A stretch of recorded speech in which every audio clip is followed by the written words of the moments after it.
ಪ್ರೀತಿಯ ಕೇಳುಗರೆ ನಮಸ್ಕಾರ. ಇವತ್ತಿನ ಕಾರ್ಯಕ್ರಮಕ್ಕೆ ಸ್ವಾಗತ. ಇವತ್ತಿನ ಕಾರ್ಯಕ್ರಮದಲ್ಲಿ ಹೊಳೆನರಸೀಪುರ ತಾಲೂಕು ಉಣ್ಣೇನಹಳ್ಳಿಯ ಪ್ರಗತಿಪರ ಯುವ ಕೃಷಿಕರಾದ ನಾಗವರ್ಮ ಅವರು ನಮ್ಮೊಂದಿಗೆ ಇದ್ದಾರೆ.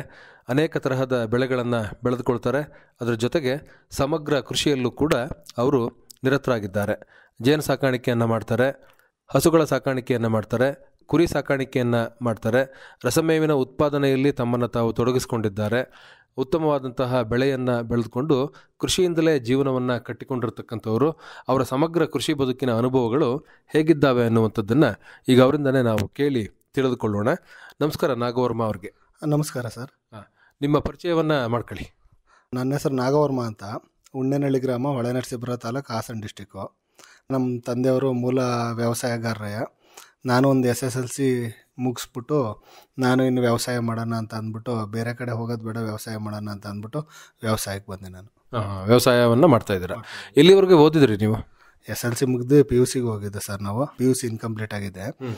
SLCಗೆ ನಿಲ್ಲಿಸ್ಬಿಟ್ಟು ವ್ಯವಸಾಯಕ್ಕೆ ಬಂದೆ. ವ್ಯವಸಾಯದ ಬಗ್ಗೆ ಯಾಕೆ ನಿಮಗೆ ಅಷ್ಟೊಂದು ಆಸಕ್ತಿ?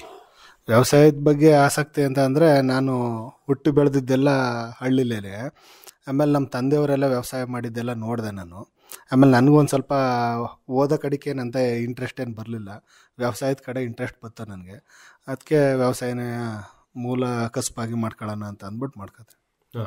ಮನೆಯಲ್ಲಿ ಓದಬೇಕು ಅನ್ನೋಂಥ ಒತ್ತಡ ಏನಿರಲಿಲ್ವ? ಮನೇಲಿ ಓದಬೇಕು ಅಂತ ಇತ್ತು. ನಾನು ಕೃಷಿ ಮಾಡೋಣ ಅಂತ ಅಂದ್ಬಿಟ್ಟು ನನಗೆ ಆಗ್ಲಿಂದನೇ ಹಸುಗಳು ಅಂದರೆ ಈ ಪ್ರಕೃತಿ ಅಂದರೆ ಆವಾಗಲಿಂದಲೇ ಪ್ರೀತಿ ಜಾಸ್ತಿ ಇತ್ತು ನನಗೆ. ಅದಕ್ಕೋಸ್ಕರ ನಾನು ಮನೇಲೆ ಉಳ್ಕೊಂಡು ಕೃಷಿ ಮಾಡೋಣ, ಅದರಲ್ಲೇ ಏನಾರು ಒಂದು ಸಾಧನೆ ಮಾಡೋಣ ಅಂತ ಅಂದ್ಬಿಟ್ಟು ಇಲ್ಲೇ ಮಾಡೋಕ್ಕೆ ಇದು ಮಾಡಿದೆ. ಎಷ್ಟು ಜಮೀನಿದೆ ನಾಗವರ್ಮ ನಿಮಗೆ? ಒಟ್ಟು ಒಂದು 12.5 ಎಕರೆ ಜಮೀನಿದೆ. ಒಂದು 7 ಎಕರೆ ಇಲ್ಲಿದೆ, ಇನ್ನು ಬೇರೆದು ಅಕ್ಕಪಕ್ಕ ಇಲ್ಲೇ ಇದೆ ಸರ್. ಅದು ಎಲ್ಲದರಲ್ಲೂ ಕೂಡ ಏನೇನು ಬೆಳೆಗಳನ್ನು ಬೆಳೀತಾ ಇದ್ದೀರಾ ಸರ್? ನಮ್ಮದು ಇವತ್ತು ತೆಂಗಿದೆ, ಅಡಿಕೆ, ಬಾಳೆ, ಆಮೇಲೆ ಪ್ಯಾಡಿ ಇದೆ, ಗತ್ತೆ ಇದೆ, ಮುಸ್ಕಿನ ಜೋಳ ಹಾಕಿದ್ದೀವಿ. ಆಮೇಲೆ ಹಣ್ಣಿನ ಗಿಡಗಳಿದ್ದಾವೆ, ಎಲ್ಲ ಥರದವು. ಹಸುಗಳಿದ್ದಾವೆ, ಕುರಿ ಸಾಕಾಣಿಕೆ, ಆಡು ಸಾಕಾಣಿಕೆ, ಅವಕ್ಕೆಲ್ಲ ರಸ್ಮೇವು ಎಲ್ಲ ಮಾಡ್ಕೊಂಡು ಹೋಗ್ತಾಯಿದ್ದೀವಿ ಸರ್. ಇದೆಲ್ಲದನ್ನು ಕೂಡ ನೀವು ಒಬ್ಬರೇ ಮಾಡೋದು ಕಷ್ಟ ಆಗೋದಿಲ್ವಾ? ಅದು ನಮಗೆ ನಮ್ಮ ತಾಯಿ, ನಮ್ಮ ಮಿಸ್ಸಸ್ಸು, ನಮ್ಮ ತಂದೆಯವರು ಈ ಥರ ಮಾಡಬೇಕು ಅಂತ ನಮಗೆ ಮಾರ್ಗದರ್ಶನ ಹೇಳ್ಕೊಡ್ತಾರೆ. ನಮ್ಮ ಫ್ಯಾಮಿಲಿಯವ್ರು ನನಗೆ ಸಖತ್ ಸಪೋರ್ಟ್ ಮಾಡ್ತಾಯಿದ್ದಾರೆ ಸರ್. ಎಲ್ಲದಕ್ಕೂ ಎಲ್ಲ ಏನು ಮಾಡಿದ್ರೂ ಎಲ್ಲದಕ್ಕೂ ಸಪೋರ್ಟ್ ಮಾಡ್ತಾಯಿದ್ದಾರೆ. ಇದೇ ಥರ ಮಾಡಿ ಅಂತ ಅಂದ್ಬಿಟ್ಟು ಕೃಷಿನ ಒಂದೊಂದನ್ನೇ ಹಂತ ಹಂತವಾಗಿ ಹೇಗೆ ನೀವು ಅಳವಡಿಕೆ ಮಾಡ್ಕೊಳ್ತಾ ಹೋದ್ರಿ ನಿಮ್ಮ ಕೃಷಿನಲ್ಲಿ? ಸರ್, ಫಸ್ಟು ನಾವು ಒಂದು ಭೂಚೇತನ ಅಂತ ಅಂದ್ಬಿಟ್ಟು ಹೊಳೆನರಸೀಪುರದಲ್ಲಿ ಕೃಷಿ ಇಲಾಖೆಯಲ್ಲಿ ಕೆಲಸಕ್ಕೆ ಸೇರ್ಕೊಂಡೆ ಸರ್. ನಾನು ಫಸ್ಟು ಹಿಂಗೆ ಕೆಲಸ ಮಾಡ್ತಾಯಿದ್ದೆ. ಫಸ್ಟು ಬರೀ 4,500 ರೂಪಾಯಿ ಕೆಲಸ ಮಾಡ್ತಾಯಿದ್ದೆ ಒಂದು ತಿಂಗಳೆಲ್ಲ. ಅದ್ಬಿಟ್ಟು ಅದು ನಮಗೆ ಆಗಲಿಲ್ಲ. ಅದು ಪೆಟ್ರೋಲು ನಮ್ಮ ಖರ್ಚಲ್ಲೇ ಹಾಕೊಂಡು ಮಾಡ್ಬೇಕಾಯ್ತು. ಅದು ನನಗೆ ಸರಿ ಅನ್ನಿಸ್ತಿಲ್ಲ. ಆಮೇಲೆ ಒಬ್ಬರು ಹಿಂಗೆ ಹೇಳಿದ್ರು ನನ್ನ ಮಧ್ಯ, ಬರೀ ಇಷ್ಟಕ್ಕೆ ಮಾಡ್ತಾಯಿದೆಯಲ್ಲ, ಆಮೇಲೆ ನೆಕ್ಸ್ಟು ನಿನ್ನ ಜಮೀನಲ್ಲೂ ಸಹಿತ ಮಾಡೋಕ್ಕೆ ನಿನ್ಗೆ ಬೇಜಾರಾಗುತ್ತೆ, ಇಷ್ಟು ಜಮೀನಲ್ಲಿ ಕೆಲಸ ಮಾಡ್ತಾಯಿದೆಯಲ್ಲ ಅಂತ ಅಂದ್ಬಿಟ್ಟು ಹೇಳಿದ್ರು ಅವರು. ಅದಕ್ಕೆ ನಾನು ಬೇಡ ಅಂತ ಅಂದ್ಬಿಟ್ಟು ಬಿಟ್ಬಿಟ್ಟಿನ್ನ ನಮ್ಮ ತಂದೆಯವರು PID ಬ್ಯಾಂಕಲ್ಲಿ ಲೋನ್ ತಗೊಂಡು ಒಂದು ಹಳ್ಳ ಐತೆ ನಮ್ಮೂರಲ್ಲಿ. ನಾನು ಹುಟ್ಟಿ ತೊಟ್ಟಿಂದ ಒಂದು ಸತಿನೂ ಬತ್ತಿತ್ತಿಲ್ಲ ಆ ಹಳ್ಳ. ಅದರಿಂದ ಪಂಪ್ ಸೆಟ್ ಮಾಡಿದ್ರು 1 ಕಿಲೋಮೀಟ್ರು. PID ಬ್ಯಾಂಕಲ್ಲಿ ಲೋನ್ ತಗೊಂಡು ಫಸ್ಟ್ ಆವಾಗಲಿಂದ ಕಬ್ಬು ಬೆಳೆಯೋಕ್ಕೆ ಸ್ಟಾರ್ಟ್ ಮಾಡ್ದೆ ಸರ್ ನಾವು. ಆವಾಗಲಿಂದ ಕಬ್ಬು ಬೆಳೆ, ಇನ್ನೂ ಕಬ್ಬಿದೆ ನಮ್ಮನೆ, ಈಗಲೂ 2.5 ಎಕರೆ ಕಬ್ಬಿದೆ. ಅವಾಗಿಂದ ಕಬ್ಬು ಬೆಳೆಯೋಕ್ಕೆ ಸ್ಟಾರ್ಟ್ ಮಾಡ್ದು. ಆಗ ತೋಟ ಮಾಡೋ ಮನಸ್ಸಿತ್ತಿಲ್ಲ. ಈಗ ಒಂದು 5 ವರ್ಷದಿಂದ ಸ್ವಲ್ಪ ಬರಗಾಲ ಬಂತಲ್ಲ ಊರಲ್ಲೆಲ್ಲ, ಆ ಹಳ್ಳ ಬತ್ತೋಯ್ತು ಸರ್ ನಮಗೆ. ಆಗ ಬತ್ತೋದ್ಮೇಲೆ ಆ ಹಳ್ಳನ ಆಮೇಲೆ ನಾವೇ ಕೊಳವೆ ಬಾವಿ ಕೊರೆಸ್ಬೇಕು ಅಂತ ಅಂದ್ಬಿಟ್ಟು ಐಡಿಯಾ ಮಾಡ್ಕೊಂಡೆ ಸರ್. ಅದು ಕೊಳವೆ ಬಾವಿ ಕೊರೆಸ್ಬೇಕಾರೆ ಪಾಯಿಂಟ್ ಮಾಡೋರ ಅಂತ ಹುಡ್ಕೋಣ ಅಂತ ಎಲ್ಲ ಪಾಯಿಂಟ್ನರ್ ಕರ್ಕೊಂಡು ಮಾಡ್ತಾಯಿದ್ರೆ, ನಾನು ಬೇಡ, ಹೋದ್ರು ನಮ್ಮದೇ ಇದ್ರು ನಮ್ಮದೇ ಅಂತ ಅಂದ್ಬಿಟ್ಟು ನಾನೇ ಒಂದು ತೆಂಗಿನಕಾಯಿ ತಗೊಂಡು ಸುಮಾರು ಹಿಡ್ಕೊಂಡು ಜಮೀನು ಸುತ್ತ ಎಲ್ಲ ಹುಡ್ಕೊಂಡು ನೋಡ್ಕೊಂಡು ಪಾಯಿಂಟ್ ಮಾಡ್ಕೊಂಡು ಕೊಳವೆ ಬಾವಿ ಕೊರ್ಕೊಂಡು, ಅದಾದಮೇಲೆ ಕೊಳವೆ ಬಾವಿ ಕೊರೆದಾದ್ಮೇಲೆ ಜಮೀನೆಲ್ಲ ನಮ್ಮದು ದೊಡ್ಡ ಚಿಕ್ಕ ಗದ್ದೆ ಇತ್ತು ಸರ್. ಗದ್ದೆ ನೆಡ್ತಾಯಿದ್ದೆ ಫಸ್ಟ್. ಇಲ್ಲಿ 4-5 ಎಕರೆ ಗದ್ದೆ ನಡೆಯುವ ಇಲ್ಲೇ ನಮ್ಮ ತಂದೆಯವ್ರ ಕಾಲದಲ್ಲಿ. ಅವೆಲ್ಲ ದೊಡ್ಡದಾಗಿ ಮಟ್ಟ ಮಾಡ್ಕೊಂಡು ಅದನ್ನು ಪೈಪ್ಲೈನ್ ಮಾಡ್ಕೊಂಡು ಜಮೀನು ಪೈಪ್ಲೈನ್ ಆದಮೇಲೆ ಅವು ತೆಂಗಿನ ಸಸಿ ನೆಟ್ಕೊಂಡು ತೆಂಗಿಡದ ಮಧ್ಯ ಬದುಗಳಿಗೆಲ್ಲ ಹಣ್ಣಿನ ಗಿಡ ಹಾಕೊಂಡು ಹಂಗೆ ಕೃಷಿ ಮಾಡೋಕ್ಕೆ ಸ್ಟಾರ್ಟ್ ಮಾಡಿದೆ. ಒಂದೊಂದೇ ಅದ್ರ ಜೊತೆಗೆ ಹೊಂಚ್ಕೊಳ್ತಾ ಬಂದ್ರಿ. ಆಮೇಲೆ ಬರೀ ತೆಂಗು ನೆಟ್ಕೊಂಡ್ರೆ ಸರಿಯಾಗಲ್ಲ ಅಂತ ಅಂದ್ಬಿಟ್ಟು ಸ್ವಲ್ಪ ನಮ್ಮ ತಂದೆಯವ್ರು ನೆಟ್ಟಿದ್ದೊಂದು ಸ್ವಲ್ಪ ತೆಂಗು ಗಿಡ ಇತ್ತು. ಆ ತೆಂಗು ಗಿಡದೊಳಕ್ಕೆ ನಾನು ನೆಕ್ಸ್ಟ್ ಬಾಳೆ ಮಾಡಿ ಸ್ವಲ್ಪ ನೆರಳು ಬಂದಮೇಲೆ ಅಡಿಕೆ ಮಾಡಿದೆ. ಅಡಿಕೆ ಮಾಡಾದ್ಮೇಲೆ ಅಲ್ಲಿ ಮಧ್ಯಕ್ಕೆ ಅದ್ರಲ್ಲಿ ನೆರಳು ಬಂದಮೇಲೆ ಏಲಕ್ಕಿ ಮಾಡ್ಕೊಂಡೆ. ಆಮೇಲೆ ಅದ್ರ ನೆರಳೆಲ್ಲ ಇದಾದಮೇಲೆ ಅದಕ್ಕೊಂದು ಸ್ವಲ್ಪ ಏಲಕ್ಕಿ ಆದಮೇಲೆ ಲವಂಗ ಮಾಡಿದೆ. ಆಮೇಲೆ ಜಾಕಾಯಿ ಮಾಡ್ಕೊಂಡೆ ಅದರಲ್ಲಿ. ಆಮೇಲೆ ಬದುಗಳೆಲ್ಲ ಸ್ವಲ್ಪ ದೊಡ್ಡ ಬದುಗಳು ಬಂದವು ನಮ್ಮ ಒಂದು ಸ್ವಲ್ಪ 2 ಹೊಲ ಮಾಡಿದಾಗ ದೊಡ್ಡ ಹೊಲ ಆಯಿತು. ಈಗ 2 ಎಕರೆ ಎಲ್ಲ ಬರೀ 2 ಹೊಲ ಮಾಡಿಬಿಟ್ಟು ಹಾಗೆ ಒಂದು ದೊಡ್ಡ ಹೊಲ ಮಾಡಿದಾಗ ಇಳಿಜಾರು ಗಡ್ಲಾಗಿ ಒಂದು ಬದು ನಿರ್ಮಾಣ ಮಾಡಿ ನಮ್ಮ ಹೊಸ್ಕೊಳು ಸಾಕ್ತಾರೆ. ಆಮೇಲೆ ಹಾಗೆ ಜೀವನ ಮಾಡೋಕ್ಕೆ ದಿನನಿತ್ಯ ದುಡ್ಡು ಬೇಕು ನಮಗೆ, ಸುಮ್ಮನೆ ಆಗಲ್ಲ ಅಂತ ಹಸ್ಕೊಳು ಸಾಕಬೇಕು ಅಂತ ಅದನ್ನು ಮಾಡ್ಕೊಂಡಾಗ ನೇಪೇರ್ ಹಾಕೊಂಡೆ ಡೈಲಿ ಬೆಳೆಯುತ್ತೆ ಅಂತ ಅಂದ್ಬಿಟ್ಟು ಇಳಿಜಾರು ಗಡ್ಡಲ್ಲಿ ಆ ಬದುಗಳಿಗೆ ನೇಪೇರ್ ಹಾಕೊಂಡು 2-3 ಥರ CO3 CO4 ಕೆಂಪು ಕಡ್ಡಿ 3 ಥರ ನೇಪೇರ್ ಇದೆ. ಆಮೇಲೆ ಆ ಬದುಗಳ ಮೇಲೆ ಹಣ್ಣಿನ ಗಿಡಗಳು ಹಾಕೊಂಡೆ. ಬೆಟ್ಟದಲ್ಲಿ ಸಪೋಟ, ಹಿರಳಿ, ಚಕ್ಕೋತ, ಆಮೇಲೆ ಕಿತ್ಲೆ, ಅನ್ನ ಗಿಡಗಳು ಹಾಕೊಂಡೆ. ಆಮೇಲೆ ಮಧ್ಯ ಫೇಸೇಜ್ ಜಾಗ ಸಿಕ್ಕಿದ್ದಕ್ಕೆಲ್ಲ ಅಮೃತ ನೂನೆ ಹಾಕೊಂಡು ಆಮೇಲೆ ಮಧ್ಯೆ ಬದಿಗೆಲ್ಲ ಅಲ್ಲೇ. ಆಮೇಲೆ ಅಷ್ಟು ಸಾಕಾಗಲಿಲ್ಲ ಅಂತ ಅಂದ್ಬಿಟ್ಟು ಸ್ವಲ್ಪ ಜೇನು ಇಡೋಣ ಅಂತ ಅಂದ್ಬಿಟ್ಟು ಜೇನು ಇಡೋದು ಅಂದರೆ ಅದೊಂದು ಪಾಯಿಂಟೇ ಸರ್. ಅದು ನಂದು ಹೆಂಗೆ ಅಂದರೆ ಚಿಕ್ಕ ಹುಡುಗನಲ್ಲಿ ಎಲ್ಲ ಬೇರೆ ಬೇರೆ ಕಡೆಗೆ ಅವಲಂಬನೆ ಮಾಡ್ಕೊಂಡ್ರೆ ನಾನು ಚಿಕ್ಕ ಹುಡುಗನಲ್ಲಿ ಆಗ ಒಂದು ಕಡ್ಡಿಲಿ ಮರದ ಪಟ್ರಲ್ಲಿರೋ ಜೇನು, ಆ ಜೇನನ್ನು ನಾನು ಹಿಡಿವೆ ಆಗಲೇ ನಮ್ಮ ಫ್ಯಾಮಿಲಿಯೆಲ್ಲ ನಾನು ಒಬ್ಬನೇ ಹಿಡಿತಾ ಇದ್ದಿದ್ದು. ನಾವು 4 ಜನ ದೊಡ್ಡಪ್ಪ ಚಿಕ್ಕಪ್ಪರ ಮಕ್ಕಳು 4 ಜನ ಆಟಾಡಿವ ನಾವು.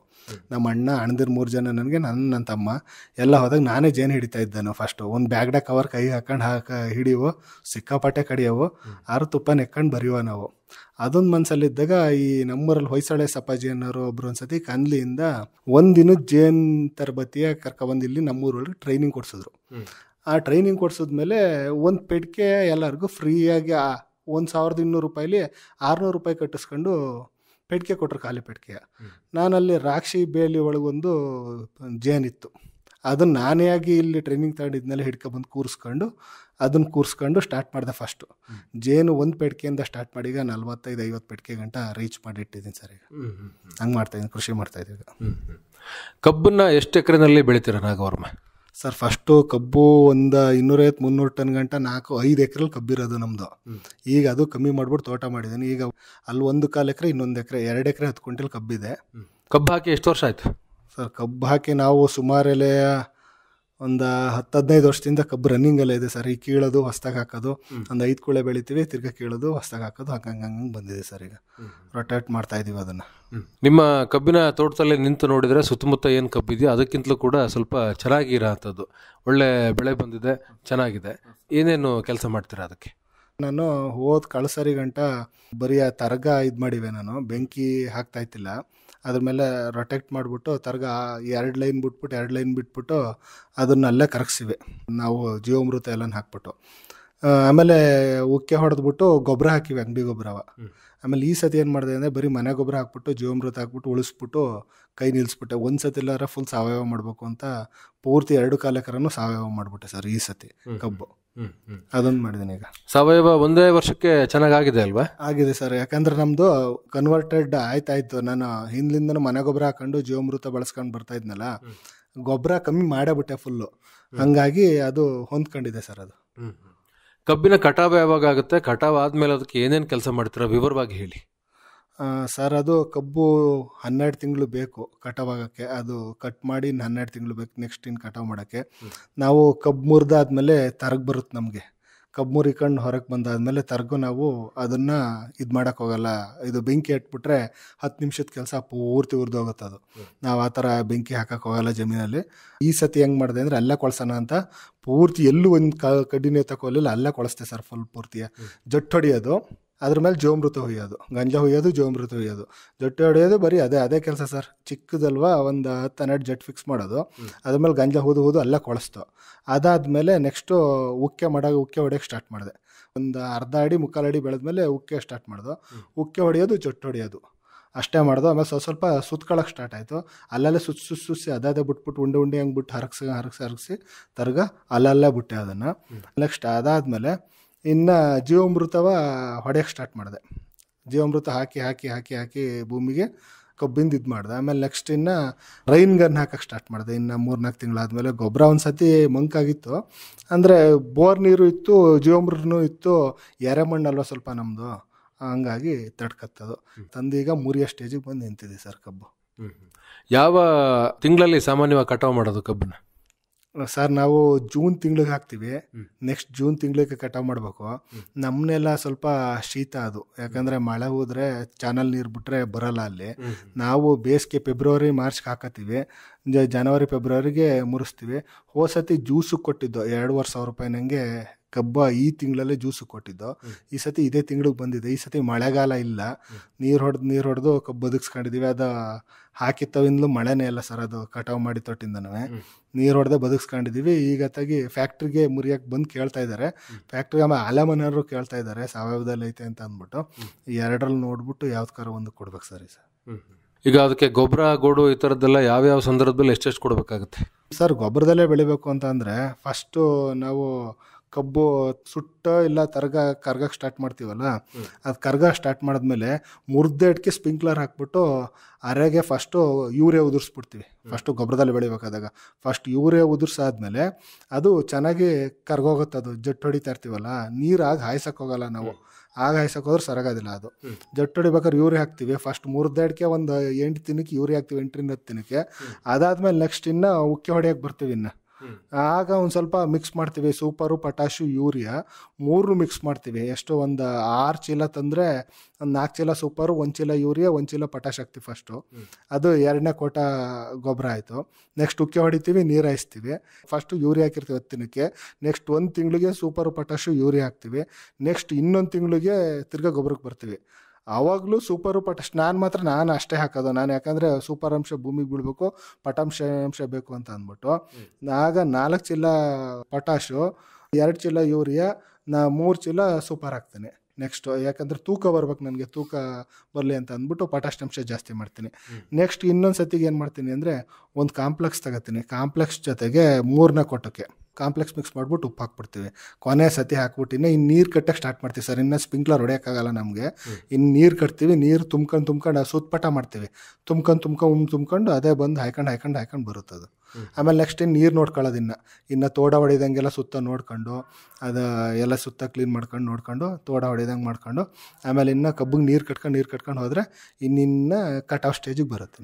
ಇನ್ನು ಕಟಾವ್ ಮಾಡೋ ಗಂಟ ಬರೀ ನೀರು ಹಾಯಿಸೋದಷ್ಟೇ, ಇನ್ನೇನು ಮಾಡೋಂಗಿಲ್ಲ. 3 ತಿಂಗಳು ಮಾತ್ರ ಬೇಸಾಯ ಮಾಡಬೇಕು. ಉಕ್ಕೆ ಹೊಡೆಯೋದು, ಗೊಬ್ಬರ ಹಾಕೋದು, ನೀರು ಹಾಯಿಸೋದು.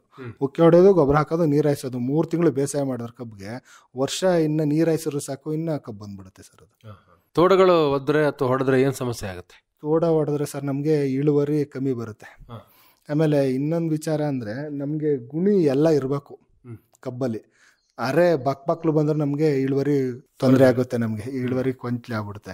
ನಾವು ಕಬ್ಬು ಮುರಿದಿರ್ತೀವಲ್ಲ, ಅಲ್ಲೆಲ್ಲಿ ಬಕ್ಲಾಗಿರುತ್ತೆ ಆ ಜಾಗ ನೋಡ್ಕೊಂಡು ನಾವು ಅಲ್ಲಲ್ಲಿಗೆ ಅದೇ ಟಿಲ್ ಹೊಡೆದಿರುತ್ತಲ್ಲ ಅದನ್ನೇ ಕಿತ್ಕೊಂಡು ನೆಟ್ಕೊಂಡು ನೀರು ಹೊಡಿತಾ ಇರ್ತೀವಲ್ಲ, ಆಗ ಅದೇ ನೆನೆ ಇಟ್ಕೊಂಡು ಅದಕ್ಕೆ ನೀರು ಹೊಡಿತಾ ಇರ್ತೀವಿ, ಚಿಗ್ರಂಗೆ ಮಾಡ್ಕೊಬಿಡ್ಬೇಕು.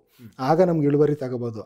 ನಾವು ಹಂಗೆ ಮಾಡ್ಕೊಂಡು ಒಂದು 50-60 ಟನ್ನು ಹೇರಳವಾಗಿ ನಾನು 65 ಟನ್ ಬೆಳೆದಿದ್ದೆ ಸರ್ ಒಂದ್ಸತಿ. 1 ಎಕರೆಲಿ 65 ಟನ್ ನಾನೇ ಎಷ್ಟು ಬೆಳೆ ಬೆಳೆದಿದ್ದೆ. ಅದು ಈಗೆಲ್ಲ ಕಮ್ಮಿ ಆಗ್ಬಿಟ್ಟೆ ಸರ್. ಈಗೆಲ್ಲ 35-40 ಟನ್ ಬೆಳೆದ್ರೆ ದುರ್ಲಾಭ ಅನ್ನಂಗೆ ಬಂದವರವರೆಲ್ಲ. ನಮ್ಮದು ಹೋಸತಿ ಒಂದು 48 ಟನ್ ಆಗಿತ್ತು 1 ಎಕರೆದು. ಜ್ಯೂಸು ಕೊಟ್ಟಿದ್ದು. ಇನ್ನೊಂದು ಎಕರೆದು 40 ಟನ್ ಆಗಿತ್ತು. ಇನ್ನು ಅರ್ಧ ಎಕರೆದೊಂದು 10 ಟನ್ ಆಗಿತ್ತು ಸರ್. ಅಷ್ಟಾಗಿತ್ತು. ಹಂಗೆ ಆಗಿತ್ತು ಅದು. ಅದು ಗುಣಿ ಎಲ್ಲ ಇದ್ರು ಮಾತ್ರ ಇಳುವರಿ ಬರ್ತಾ ಹೊರತು ಗುಣಿ ಪೂರ್ತಿ ಇಲ್ದೇ ಬಕ್ಲಾದ್ರೆ ಇದಾಗುತ್ತೆ. ಆಮೇಲೆ ತೋಟ ಹೊಡೆದ್ರೆ ಅಲ್ಲೇ ಈಗ ಬೆಳೆದಿರುತ್ತೆ ಕಬ್ಬು, ಅಲ್ಲೇ ತೋಟ ಹೊಡೆದ್ರೆ ನಮ್ಗೆ ಅದು ಲಾಸ್. ಅದು ಈಗ ಒಂದು ತೋಟ ಹೊಡೆಯಕ್ಕೆ ಸ್ಟಾರ್ಟ್ ಮಾಡ್ತು ಅಂದರೆ ಆ ಕಬ್ಬು ಆ ಜೊಲ್ಲೆ ಲಾಸ್ ಆಗುತ್ತೆ. ಆಮೇಲೆ ತಿರ್ಗಿ ಅಲ್ಲಿಂದ ಬೆಳಿಬೇಕದು. ಅದು ನಮಗೆ ಹಂಗೆ ಇಳುವರಿ ಕೊಂಚಲಿ ಆಗುತ್ತೆ ಹೊರತು ನಮ್ಗೆ ಅದೇ ಆಗಲ್ಲ ತೋಟ ಬಿದ್ರೆ. ಒಂದ್ ವೇಳೆ ಬಕ್ಲಾಯ್ತು ಅಂತ ಅಂದ್ರೆ ಹೆಂಗ್ ಮಾಡ್ತೀರಾ, ಏನ್ ಮಾಡ್ತೀರಾ ಸರ್? ಅದು ಪೂರ್ತಿ ಬಕ್ಲಾಯ್ತು ಅಂದ್ಬಿಟ್ರೆ ಆ ಗದ್ದೆ ಉಳುಮೆ ಮಾಡಿ ಹೊಸದಾಗಿ ನೆಟ್ಬಿಡ್ತೀವಿ. ಸ್ವಲ್ಪ ಏನೋ ಒಂದು 10-20% ಬಕ್ಲಾಗೈತೆ ಅಂದರೆ ನೆಡೆ ವ್ಯವಸ್ಥೆ ಮಾಡ್ಕೊತೀವಿ. ಅದನ್ನೇ ಕಿತ್ಬಿಟ್ಟು ಜಾಸ್ತಿ ಹೊಡೆದಿರುತ್ತಲ್ಲ ಅದನ್ನೇ ಕಿತ್ಬಿಟ್ಟು ಅಲ್ಲಿ ನೆಡ್ತೀವಿ. ಆಮೇಲೆ ನೀರು ಚೆನ್ನಾಗಿ ಹಾಯಿಸ್ತೀವಿ, ಚೆನ್ನಾಗಿ ಚಿಗುರುತ್ತದು. ಅದು ಒಂದು 40-50% ಬಕ್ಲಾಯ್ತು ಅಂದರೆ ಕಿತ್ಬಿಟ್ರೆ ಒಳ್ಳೆ ಸರ್. ಅದು ಅದನ್ನು ರಿಕವರ್ ಮಾಡೋದಕ್ಕೆ ಅದು ಮಾಡಿದ್ದು ಅರ್ಧ ಸತ್ತೋಗುತ್ತೆ, ಈ ಕಿತ್ತೆಟ್ಟಿದ್ದು ಅರ್ಧ ಸತ್ತೋಗ್ಬಿಡುತ್ತೆ. ಅದು ಬಿಸಿಲಿರಬಾರ್ದು, ಬಿಸಿಲಿದ್ರು ನೀರು ಹೊಡಿತಾ ಇರ್ಬೇಕು ಜಟ್ಟಲ್ಲಿ. ನೀರಾಗಿ ತಂಪಾಗಿ ಇಟ್ಕೊಂಡ್ರೆ ಮಾತ್ರ ಚಿಗುರುತ್ತೆ ಅದು ಕಿತ್ನೆಟ್ಟಿರೋದು. ಇಲ್ಲ ಹೊಸ್ದಾಗಿ ಕಬ್ಬು ನೆಡ್ಬೋದು. ಹೊಸ್ದಾಗಿ ಕಬ್ಬು ನೆಟ್ರೆ ಇದು ಕಟಿಂಗ್ ಮಾಡಿರೋದು ಬಡ್ಡೆಯಿಂದ ಬರ್ರಂತ ಬಂದ್ಬಿಡುತ್ತೆ. ಹೊಸ್ದಾಗಿ ನೆಟ್ರೆ ಅದು ಅದರಲ್ಲಿರೋ ಹಾಲಂಶ ಎಲ್ಲ ಸೀದ್ಬಿಟ್ಟು ಮೇಕ್ ಬರೋದಕ್ಕೆ ಇದು ಮೇಕ್ ಆಗ್ಬಿಡುತ್ತೆ. ಅದು ಹುಲ್ಲು ಇಚ್ಚಂಗೆ ಆಗ್ಬಿಟ್ಟು ಲಾಸ್ ಆಗ್ಬಿಡುತ್ತೆ ಸರ್. ಅದು ಲಾಸ್ ಆಗ್ಬಿಡುತ್ತೆ ನಮಗೆ. ಹಂಗಾಗಿ ಆ ಥರ ಮಾಡ್ತೀವಿ ಅದನ್ನು. ಏನಾದರೂ ರೋಗ ಕೀಟಗಳು ಬಂದರೆ ಏನು ಮಾಡ್ತೀರಿ? ಸರ್ ಅದಕ್ಕೆ ಒಂದು ಬಿಳಿ ಏನು ಅಂತ ಬರ್ತಾ ಇದೆ ಈಗ. ಆಮೇಲೆ ಸುಳಿ ಕೊಳೆಯ ರೋಗ ಫಸ್ಟೇ ಬರುತ್ತೆ ಅದು ಕಬ್ಬಲ್ಲಿ. ಅದಕ್ಕೆ 4-8 ಅಂತ ಅನ್ನೋದು ಅಂಶ ಉದುರಿಸಿವೋ ಸ್ವಲ್ಪ ಬೇವಿನ ಎಣ್ಣೆ ಅಂತ ಕಂಡ್ಕೊಂಡಿದ್ದಾವೆ, ಲೈಟಾಗಿ ಬೇವಿನ ಎಣ್ಣೆ ಹಾಕೊಬಿಟ್ಟು ಸುಳಿ ಕೊಳೆಯ ರೋಗಕ್ಕೆ 4-8 ಹಾಕೊಳ್ಳಿವೋ. ಇದಕ್ಕೆ ಒಂದು ಸ್ಪ್ರೇ ಕೊಡ್ತೀವಿ ಸರ್, ಒಂದು ಬೇವಿನ ಎಣ್ಣೆ ಸ್ಪ್ರೇ ಒಂದು ಕೊಟ್ಕೊಂಡು ಅದಕ್ಕೊಂದು ಅದರೊಳಗೆ ಒಂದು ಸ್ವಲ್ಪ ಶಾಂಪು ಗಿಂಪು ಎಲ್ಲ ಹಾಕೊಂಡು ಹೊಡೆದ್ರೆ ಆ ಫ್ಲೇವರ್ಗೆ ಬಿದ್ದೋಗುತ್ತೆ ಸರ್. ಅದು ಜಾಸ್ತಿ ಏನು ಕಾಣಲ್ಲ, ಲೈಟಾಗಿ ಕಾಣುತ್ತೆ ಅಷ್ಟೇ. ಈ ಬೇರುಹುಳಿನ ಸಮಸ್ಯೆನೂ ಕೂಡ ಇದೆ ಅಲ್ವಾ? ಬೇರುಹುಳಿಂದು ಸಮಸ್ಯೆ ಐತೆ ಸರ್. ಆ ಬೇರುಹುಳಿನ ಸಮಸ್ಯೆಯಲ್ಲಿ ಚೆನ್ನಾಗಿ ನೀರು ಕಟ್ಬಿಟ್ಟು ಬೇವಿನ ಹಿಂಡಿ ಚೆನ್ನಾಗಿ ಗೊಬ್ಬರ, ಮನೆ ಗೊಬ್ಬರ ಎಲ್ಲ ಹಾಕ್ಬಿಟ್ಟು ಉಕ್ಕೆ ಹೊಡೆದ್ಬಿಟ್ಟು ನಿಲ್ಸಿದ್ರೆ ಪೂರ್ತಿ ನಿವಾರಣೆ ಮಾಡೋಕ್ಕಾಗಲ್ಲ, ಸ್ವಲ್ಪ ಅದನ್ನ ಡೈವರ್ಷನ್ ಮಾಡ್ಬೋದು ಸರ್ ಮನ್ಸಷ್ಟೇ. ಈ ಕಬ್ಬಿನ ಬೆಳೆ ಸ್ವಲ್ಪ ಸುಲಭವಾದ ಬೆಳೆ ಅಂತ ಹೇಳಿ ಒಂದು ಅಭಿಪ್ರಾಯ ಕೆಲವರು ಹೇಳ್ತಾರೆ. ನಿಮ್ಮ ಅಭಿಪ್ರಾಯದಲ್ಲಿ ಏನು ಅನ್ಸುತ್ತೆ ಸರ್? ಅದು ಸುಲಭ ಅದು ಅನ್ನೋದಕ್ಕಿಂತಲೂ ಕಬ್ಬಿನ ಬೆಳೆ ಸೋಮಾರಿ ಬೆಳೆ ಅಂತ ಹೇಳ್ಬೋದು ಸರ್. ಅದು ನಾನೇ ಹೇಳ್ತೀನಿ, ಯಾಕಂದರೆ ಕಬ್ಬು ಹಾಕಿದ್ರೆ ಟೌನ್ ತಿರುಗು ಅಂತ. ಸುಮ್ಮನೆ ಕಬ್ಬು ನೆಡು ಟೌನ್ ತಿರುಗೋ, ನೀರು ಕಟ್ಟು ಟೌನ್ ತಿರುಗು. ಸೋಮಾರಿ ಬೆಳೆ ಅಂದರೆ ಕಬ್ಬೆ. ಅದು ಅದೇ ಬರಲಿ ಅದೇ ಬರ್ದೇ ಇದ್ರೂ ಅದಕ್ಕೆ ಮಾಡೋದೆಷ್ಟು 3 ತಿಂಗಳು ವ್ಯವಸಾಯ ಮಾಡೋದು. ಅದು 3 ತಿಂಗಳ ಮೇಲೆ ವ್ಯವಸಾಯ ಇರಲ್ಲ, ಬರೀ ನೀರು ಹಾಯಿಸೋದು ಅಂದ್ಬಿಟ್ರೆ ಅದ್ರಲ್ಲಿ ಇನ್ನೇನು ಇರಲ್ಲ. ಅದಕ್ಕೆ ರೈತಂಗೆ ಸೋಮಾರಿ ಬೆಳೆ ಅಂದರೆ ಕಬ್ಬೆ, ಅದು ಇನ್ಯಾವುದೂ ಇರಲ್ಲ ಸರ್. ಅಲ್ಲಿ ಹೆಚ್ಚು ಕೆಲಸ ಇರೋದಿಲ್ಲ ಅಂತ. ಕೆಲಸ ಏನೂ ಇರಲ್ಲ ಸರ್. 3 ತಿಂಗಳು ಇರುತ್ತೆ. 6ರಲ್ಲಿ ಉಳುಮೆ ಮಾಡೋದು, ನೀರು ಹಾಯಿಸೋದು, ಗೊಬ್ಬರ ಹಾಕೋದು ಅಂದ್ಬಿಟ್ರೆ ಇನ್ನೇನು ಮಾಡಂಗೆ. ಕಳೆ ತೆಗಿಬೇಕಾದಾಗ ಒಂದ್ಸತಿ ಈ ಉಕ್ಕೆ ಹೊಡಿತೀವಲ್ಲ, ದಿಂಡಲ್ಲಿರುತ್ತೆ, ಕಳೆ ತೆಗಿತೀವಿ, ಇಲ್ಲ ದಿಂಡು ಹೊಡ್ಕೊಬಿಡ್ತೀವಿ, ಕಳೆ ಅದರಲ್ಲೇ ಹೋಗುತ್ತದು. 1.5 ತಿಂಗಳಿಗೆ ದಿಂಡು ಹೊಡಿತೀವಿ ಕಬ್ಬಲ್ಲಿ. ದಿಂಡು ಹೊಡೆದಾಗ ಕಳೆ ಆಟೋಮೆಟಿಕ್ ಹೋಗುತ್ತೆ. ಅಂಗಡಿಲಿರೋದು ಉಕ್ಕೆ ಹೊಡಿತೀವಲ್ಲ, ಉಕ್ಕಿ ಜೊತೆ ಹೋಗುತ್ತೆ, ಅಲ್ಲಿ ಮುಗ್ದೋಯ್ತು. ಇಲ್ದರ ಅದು ಹೋಗ್ಲಿಲ್ಲ ಅಂದರೆ ಇನ್ನೊಂದು 2,4-D ಅಂತ ಒಂದು ಐತೆ ಕೆಮಿಕಲ್, ಅದಕ್ಕೆ ಉಪ್ಪು ಮಿಕ್ಸ್ ಮಾಡಿಬಿಟ್ಟು ಹೊಡೆದ್ರೆ ಅದು ಕಲಾಸ್ ಆಗೋಗುತ್ತೆ. ಕಳೆ ನಿವಾರಣೆ ಮಾಡೋದು ಕಬ್ಬುಗೆ ಭಾರಿ ಸುಲಭ. ಆದರೆ ಸೋಮಾರಿ ಬೆಳೆ ಅಂತ ನಾನೇ ಹೇಳೋದು ಅದನ್ನ. ಫಸ್ಟು ಕಬ್ಬು ನೆಟ್ರೆ ದೇಶ ತಿರುಗೋದು ಬೇಕಾರೆ. ಈಗ ಫ್ಯಾಕ್ಟ್ರಿನಲ್ಲಿ ಕೇಳ್ತಾ ಇದ್ದಾರೆ ಅಂತ ಹೇಳಿದ್ರಿ, ಮತ್ತು ಆಲೆಮನೆಯವರು ಕೇಳ್ತಿದ್ದಾರೆ ಅಂತ ಹೇಳಿದ್ರಿ, ಕಳೆದ ವರ್ಷ ಜ್ಯೂಸಿಗೆ ಕೊಟ್ಟಿದ್ದೆ ಅಂತ ಹೇಳಿದ್ರಿ. ಯಾರಿಗೆ ಮಾರಾಟ ಮಾಡ್ತಕ್ಕಂಥದ್ದು ಹೆಚ್ಚು ಸೂಕ್ತ ಕಬ್ಬನ್ನ? ಸರ್ ಇಲ್ಲಿ 2 ಥರ ಆಯ್ತು. ಈಗ ಶುಗರ್ ಫ್ಯಾಕ್ಟ್ರಿಲಿ 2,821 ರೂಪಾಯಿ ಪ್ರೈಸ್ ಐತಿ ಈಗ 1 ಟನ್ಗೆ, ವಿತ್ ನಾವೇ ಮುರಿಯೋ ಕಟಿಂಗ್ ಚಾರ್ಜು, ಆಮೇಲೆ ಬಾಡಿಗೆ, ಟ್ರಾನ್ಸ್ಪೋರ್ಟಿಂಗು, ಬ್ಯಾಟ, ಅದು ವೇಸ್ಟೇಜ್ ಎಲ್ಲದ್ದು ಫ್ಯಾಕ್ಟ್ರಿದ್ದು ನಾವೇ ಮಾಡಿಕೊಡ್ಬೇಕು. ಇಲ್ಲಿ ಅಲೆಮನೆಲಾದರೆ ಅವ್ರು ಕಟ್ಕೊಂಡು ಹೋದರೆ ಪೂರ್ತಿ ಅವರೇ ಎಲ್ಲ ಟ್ರಾವೆಲಿಂಗು, ಕಡಿಯೋದು ಎಲ್ಲ ಅವ್ರದ್ದೇ ಇರುತ್ತೆ. ಎಷ್ಟು ಸಾವಿರ ಐತೆ ಅಂತ ಇನ್ನೂ ತಿಳ್ಕೊಂಡಿಲ್ಲ ಅದ್ರ ಬಗ್ಗೆ, ಈಗಿನ್ನೂ ಬಂದಿದೆಯಲ್ಲ, ನೆಕ್ಸ್ಟ್ ಕೊಡೋದಕ್ಕೆ ಅದನ್ನು ತಿಳ್ಕೊಂಡು ಇದು ಮಾಡಬೇಕು. ಫ್ಯಾಕ್ಟ್ರಿಗೆ ಮುರಿಯೋದಾದ್ರೆ ಸ್ವಲ್ಪ ತೋಡ್ಗಡ್ಕ ಇದ್ದರೆ, ಸತ್ಕಬ್ಬಿದ್ರೆ, ತೊಂಡೆಗಬ್ಬಿದ್ರೆ ಪೂರ್ತಿ ಎಲ್ಲ ಫ್ಯಾಕ್ಟ್ರಿಗೆ ಹೋಗುತ್ತೆ. ಸ್ವಲ್ಪ ವೇಸ್ಟೇಜ್ನಂಗೆ 1 ಟನ್ ಇದ್ರೂ ಅದು ವೇಸ್ಟೇಜ್ನಂಗೆ ಹೋಗ್ಬಿಡುತ್ತೆ. ಅಲೆಮನೆಗಾದರೆ ಪ್ಯೂರಿಟಿ ಕಬ್ಬೆ, ತೋಡ್ಗಡ್ಕೊಂಡು ತೆಗಿತಾರೆ, ಸತ್ಕಬ್ಬು ತೆಗಿತಾರೆ, ತೊಂಡೆ ಒಂದು ಮಳ ಬಿಟ್ಕೊಂಡು 4 ಗಿಣ್ಣು ಇದ್ದಂಗೆ ಕೆಳಗೆ ಕುಯ್ತಾರೆ. ಸ್ವಲ್ಪ ಫ್ಯಾಕ್ಟ್ರಿಗೂ ಉತ್ತಮ. ಆದರೆ ಫ್ಯಾಕ್ಟ್ರಿಗಿಂತ ರೇಟ್ ಇವರೇ 2,000 ಕೊಟ್ಟರೆ ಇದೇ ಉಳಿಯುತ್ತೆ ನಮಗೆ, ಅಲ್ಲಿಗೆ ಟ್ಯಾಲಿ ಆಗಿಬಿಡುತ್ತೆ. ಯಾಕಂದ್ರೆ ಅಲ್ಲಿ ಕಟ್ಟಿಂಗ್ ಚಾರ್ಜ್ 600-700 ರೂಪಾಯಿ ಕಟ್ಟಿಂಗ್ ಚಾರ್ಜ್ ಇರುತ್ತೆ. ಅವ್ರು ಕಟ್ಟಿಂಗ್ ಚಾರ್ಜ್ ಅಲ್ದೇ ಟ್ರಾವೆಲಿಂಗ್ ಚಾರ್ಜ್ ಕೊಡ್ಬೇಕು ಫ್ಯಾಕ್ಟ್ರಿ ಹತ್ರಕ್ಕೆ. ಅವೆರಡು ಚಾರ್ಜ್ ಹೋಗೋದಲ್ದೇ ಅಲ್ಲಿ ಅವರು ಟ್ರ್ಯಾಕ್ಟರ್ಗೆ ಬ್ಯಾಟ ಅಂತ ಕೊಡಬೇಕು. ಆಮೇಲೆ ಅಲ್ಲಿ ಇನ್ನೂ ಬೇರೆ ಬೇರೆ ಥರ ದುಡ್ಡು ಹೋಗುತ್ತೆ. ಅದಕ್ಕೆ 1,000 ರೂಪಾಯಿ ಗಂಟ ಖರ್ಚಾಗುತ್ತೆ ಫ್ಯಾಕ್ಟ್ರಿ ಹೊಡೆಯೋದಾದರೆ. ಇಲ್ಲೇ ಇವರು 2,000, 2,200 ಆ ಥರ ಏನಾದ್ರು ಕೊಟ್ಬಿಟ್ರೆ, ಇಲ್ಲ 1,800, 2,000 ಕೊಟ್ಟರೆ ಅಷ್ಟರಲ್ಲಿ ನಮಗೆ ಲಾಭದಾಯಕವಾಗಿ ಉಳ್ಕೊಳ್ಳುತ್ತೆ ದುಡ್ಡು ಕಬ್ಬು. ಇಬ್ಬರಿಗೂ ಕೂಡ ಅವ್ರದ್ದೇ ಆದಂಥ ಕೆಲವು ಮಹತ್ವಗಳಿದಾವೆ, ನೋಡ್ಕೊಂಡು ಕೊಡೋ ಅಂಥದ್ದು ಹೆಚ್ಚು ಸೂಕ್ತ ಅಂತೀರಿ. ಹೌದು ಸರ್, ಅದ್ರ ಬಗ್ಗೆ ಯೋಚನೆ ಮಾಡಬೇಕು. ಇವರು ಲೇಬರ್ ಚಾರ್ಜ್ ಏನಾರ ಕಮ್ಮಿಲಿ ಏನಾರು ಮುರ್ಕತ್ತೀನಿ ಅಂತ ಅಂದರೆ, ಆಮೇಲೆ ಇವ್ರಿಗೆ ಫ್ಯಾಕ್ಟರ್ಗೆ ಕಾಟಿಂಗ್ ಪ್ರೈಸ್ ಇನ್ನೊಂದು ಅನ್ನಲ್ಲ, ಕಾಟಿಂಗ್ ಪ್ರೈಸ್ ಬೇರೆ ನಾವೇ ಕೊಡಬೇಕು. ಕಾಟಿಂಗ್ ಟ್ರ್ಯಾಕ್ಟರ್ ಕರ್ಕೊಂಡು ಹೋದ್ರೆ ಅದಕ್ಕೆ 400 ರೂಪಾಯಿನೋ 500 ರೂಪಾಯಿ ಒಂದೊಂದು ನೆಡೆಗೆ ತಗೊಡ್ಬೇಕು. ಗಾಡಿ ಅದ್ರೊಳಗಿಂದ ಲೋಡಾಗಿ ಬರಲ್ಲ. ಆಮೇಲೆ ಎಲ್ಲ ತಾವು ಎಳ್ಕೊ ಬಂದ್ಬಿಟ್ಟು ಜಾಡು ಎಲ್ಲರೂ ಮಾಡ್ಕೊ, ಅಲ್ಲ ಮನೆಯವ್ರು ಸುಂಪಾರಾಗಿದ್ರೆ ಸಾಕು 3-4 ಟನ್ ಹಾಕೊಂಡು ಆರಾಮಾಗಿ ಗಾಡಿ ಒಳಗೆಲ್ಲ ಹೊಡ್ಕೊ ಬಂದ್ಬಿಟ್ಟು ನೀಟಾಗಿ ಹೋಗಿ ಬಿಡ್ಜಲ್ಲಿ ತೂಕ ಮಾಡಿಸ್ಕೊ ಬಂದ್ಬಿಟ್ಟು ನಮ್ಮ ಮನೆಗೆ ದುಡ್ಡು ಕೊಟ್ಟೈತಾರೆ. ನಮ್ಮೂರಿಂದ 1.5 ಕಿಲೋಮೀಟ್ರಲ್ಲಿ ಒಂದು ಅಲೆಮನೆ ಐತೆ, CR ಮಂಜುನಾಥ್ ಅನ್ನೋರ್ದು. ಅವರು ನಾವು ಒಂದು ದಿನ ಅವ್ರದ್ದು ಏನು ಲೋಪದೋಷ ಇಲ್ಲ, ನಾನೇ ಹೋಗಿ ಕಬ್ಬುರಿಯಕ್ಕೆ ಸ್ಟಾರ್ಟ್ ಮಾಡಿದ್ಮೇಲೆ ಹೇಳ್ಬಿಡ್ತೀನಿ, ಸತ್ಕಬ್ಬು ತೋಡ್ಗಡ್ಕೊಂಡು ಹಾಕ್ಬೇಡಿ ಕರ್ರಪ್ಪ ಅಂತ ಹೇಳ್ಬಿಟ್ಟು ಬರ್ತೀನಿ. ಅವ್ರು ನೀಟಾಗಿ ಮುರ್ಕೊಂಡೋಗಿ ತೂಕ ತಗೊಂಡು ಬಿಟ್ಟು ತೂಕದ್ನು ಸಹಿತ ಪೈಸನೂ ಲೆಕ್ಕ ಸಹಿತ ಬರ್ಕೊ ಬಂದ್ಬಿಟ್ಟು ನಮ್ಮ ಮನೆಗೆ ನೀಟಾಗಿ ನಮ್ಮ ಬ್ಯಾಂಕಲ್ಲಿ ಅಕೌಂಟಿಗೆ ದುಡ್ಡು ಬಂದಂಗೆ ಬಂದು ತಗೊಬಂದು ಕೊಟ್ಟು ಹೋಗ್ತಾರೆ ಅವರು ಅಲೆಮನೆಯವರು. ಈಗ ಫ್ಯಾಕ್ಟ್ರಿ ಈಗ ಒಂದು 2-3 ವರ್ಷದಿಂದ ಮಾತ್ರ ನಡೀತಾ ಇದೆ. ಆಚೆಗೆ ನಾವು 7-8 ವರ್ಷದಿಂದ ನಿಂತಿತ್ತಲ್ಲ, ಅವಾಗಲೂ ಆ ಕೆಲಸ ಮಾಡೋಗವರು ಅವ್ರಿಗೆ ಅಂತ 1 ಎಕರೆನೋ 1.5 ಎಕರೆನೋ ಕೊಡ್ಲೇಬೇಕು. ಅವ್ರು ಇನ್ನೂ ಬಂದಿಲ್ಲ ಈ ಸತಿ. ಹೋದ ಸತಿ ಮುರಿದಿರೋ ಡೇಟ್ ಇಟ್ಕೊಂಡು ಬಂದ್ಬಿಡ್ತಾರೆ, ಅವರೇ ಹುಡಿಕೊಂಡು. ಇನ್ನೂ ಹುಡಿಕೊಂಡು ಬಂದಿಲ್ಲ ಈ ಸತಿ. ಅವರು ಫ್ಯಾಕ್ಟರ್ ಹುಡುಕ್ತಾವ್ರು ಈ ಸತಿ, ಅವ್ರು ಇನ್ನೂ ಬಂದಿಲ್ಲ. ಅಲ್ಲ ಮನೆಯವ್ರು ನೋಡೋಣ, ಹಂಗೇನಾರು ಬಂದರೆ CR ಮಂಜುನಾಥ್ ಅವ್ರಿಗೆ ಕೊಡ್ಬೇಕಾಗತ್ತೆ ನಾವು. ಈ ಸತ್ಕಬ್ಬು ಮತ್ತೆ ತೋಡ್ಗಡ್ಕ ಅಂತ ಹೇಳಿದ್ರಲ್ಲ, ಏನದು ತೋಡ್ಗಡ್ಕ ಅಂದ್ವಲ್ಲ ಸರ್? ಈಗ ತೋಡ ಕಡ್ದಿರೋದು ಬಿದೋಯ್ತೈತಲ್ಲ, ಅದು ತೋಡ ಕತ್ತರ್ಸ್ ಪೀಸ್ ಹಾಕಿದ ಸತ್ತೋಯ್ತೈತಿನ ಕಬ್ಬು. ಅದು ಸತ್ ಕಬ್ಬು ಆಗುತ್ತೆ. ತೋಡ್ ಗಡ್ಕ ಅಂದರೆ ತೋಡ ಅಲ್ಲಲ್ಲ ಕಡ್ದಿರುತ್ತೆ ಕಬ್ಬಲ್ಲಿ, ಗೆಡ್ಡೆ ಒಂಚೂರು ಕಡ್ದಿರುತ್ತೆ, ಕಬ್ಬು ಚೆನ್ನಾಗೇ ಇರುತ್ತದು. ಮಧ್ಯೆ ಒಂದು ಸತಿ ಹೋಗಿ ಕಡ್ದಿರುತ್ತೆ, ಅಲ್ಲಲ್ಲ ಅದು ರಕ್ತದ ಕಲರ್ ಬಂದಿರುತ್ತದು, ಬೇರೆ ಅದು ಇನ್ಫೆಕ್ಷನ್ ಆಗ್ಬಿಟ್ಟಿರುತ್ತೆ ಕಬ್ಬಿಗೆಲ್ಲ ಪೂರ್ತಿ. ಅದು ತೋಡ್ಗಡ್ಕ ಅದನ್ನು ಹಾಕ್ಬಾರ್ದದ. ಇಲ್ಲ ಕತ್ತರಿಸಿ ಬಿಸಾಕಿದ್ರೆ ಸತ್ತೋಯ್ತು ಬಿದೋಯ್ತು ಓಕೆ, ಅದು ಅಲ್ಲಲ್ಲೇ ಸ್ಕಿನ್ನ ಔಟ್ ಮಾಡ್ಬಿಟ್ಟು ಒಳಗಡೆದೆಲ್ಲ ರಸ ಅಲ್ಲೆಲ್ಲ ಕುಡಿದ್ಬಿಟ್ಟು ಬಿಟ್ಟಿರ್ತದು, ಅದು ಭಾರಿ ಇದದು, ಅದನ್ನ ಹಾಕ್ಬಾರ್ದು. ಅದನ್ನ ಅದು ಸತ್ತೋಗುತ್ತಲ್ಲ, ಅದೇ ಸತ್ ಕಬ್ಬದು. ಆಮೇಲೆ ಅದೇ ಸುಮ್ಮನೆ ಅಂತೂ ಸಾಯೋದಿಲ್ಲ ಕಬ್ಬು, ಯಾವುದೇ ಕಾರಣಕ್ಕೂ. ಇಲ್ಲ ತೋಡ್ ಹೊಡಿಬೇಕು, ಇಲ್ಲ ನಾವ್ಯಾರು ಮುರಿದಾಕ್ಬೇಕದ, ಸುಮ್ಮನೆ ಅಂತ ಸಾಯಲ್ಲ ಅದು.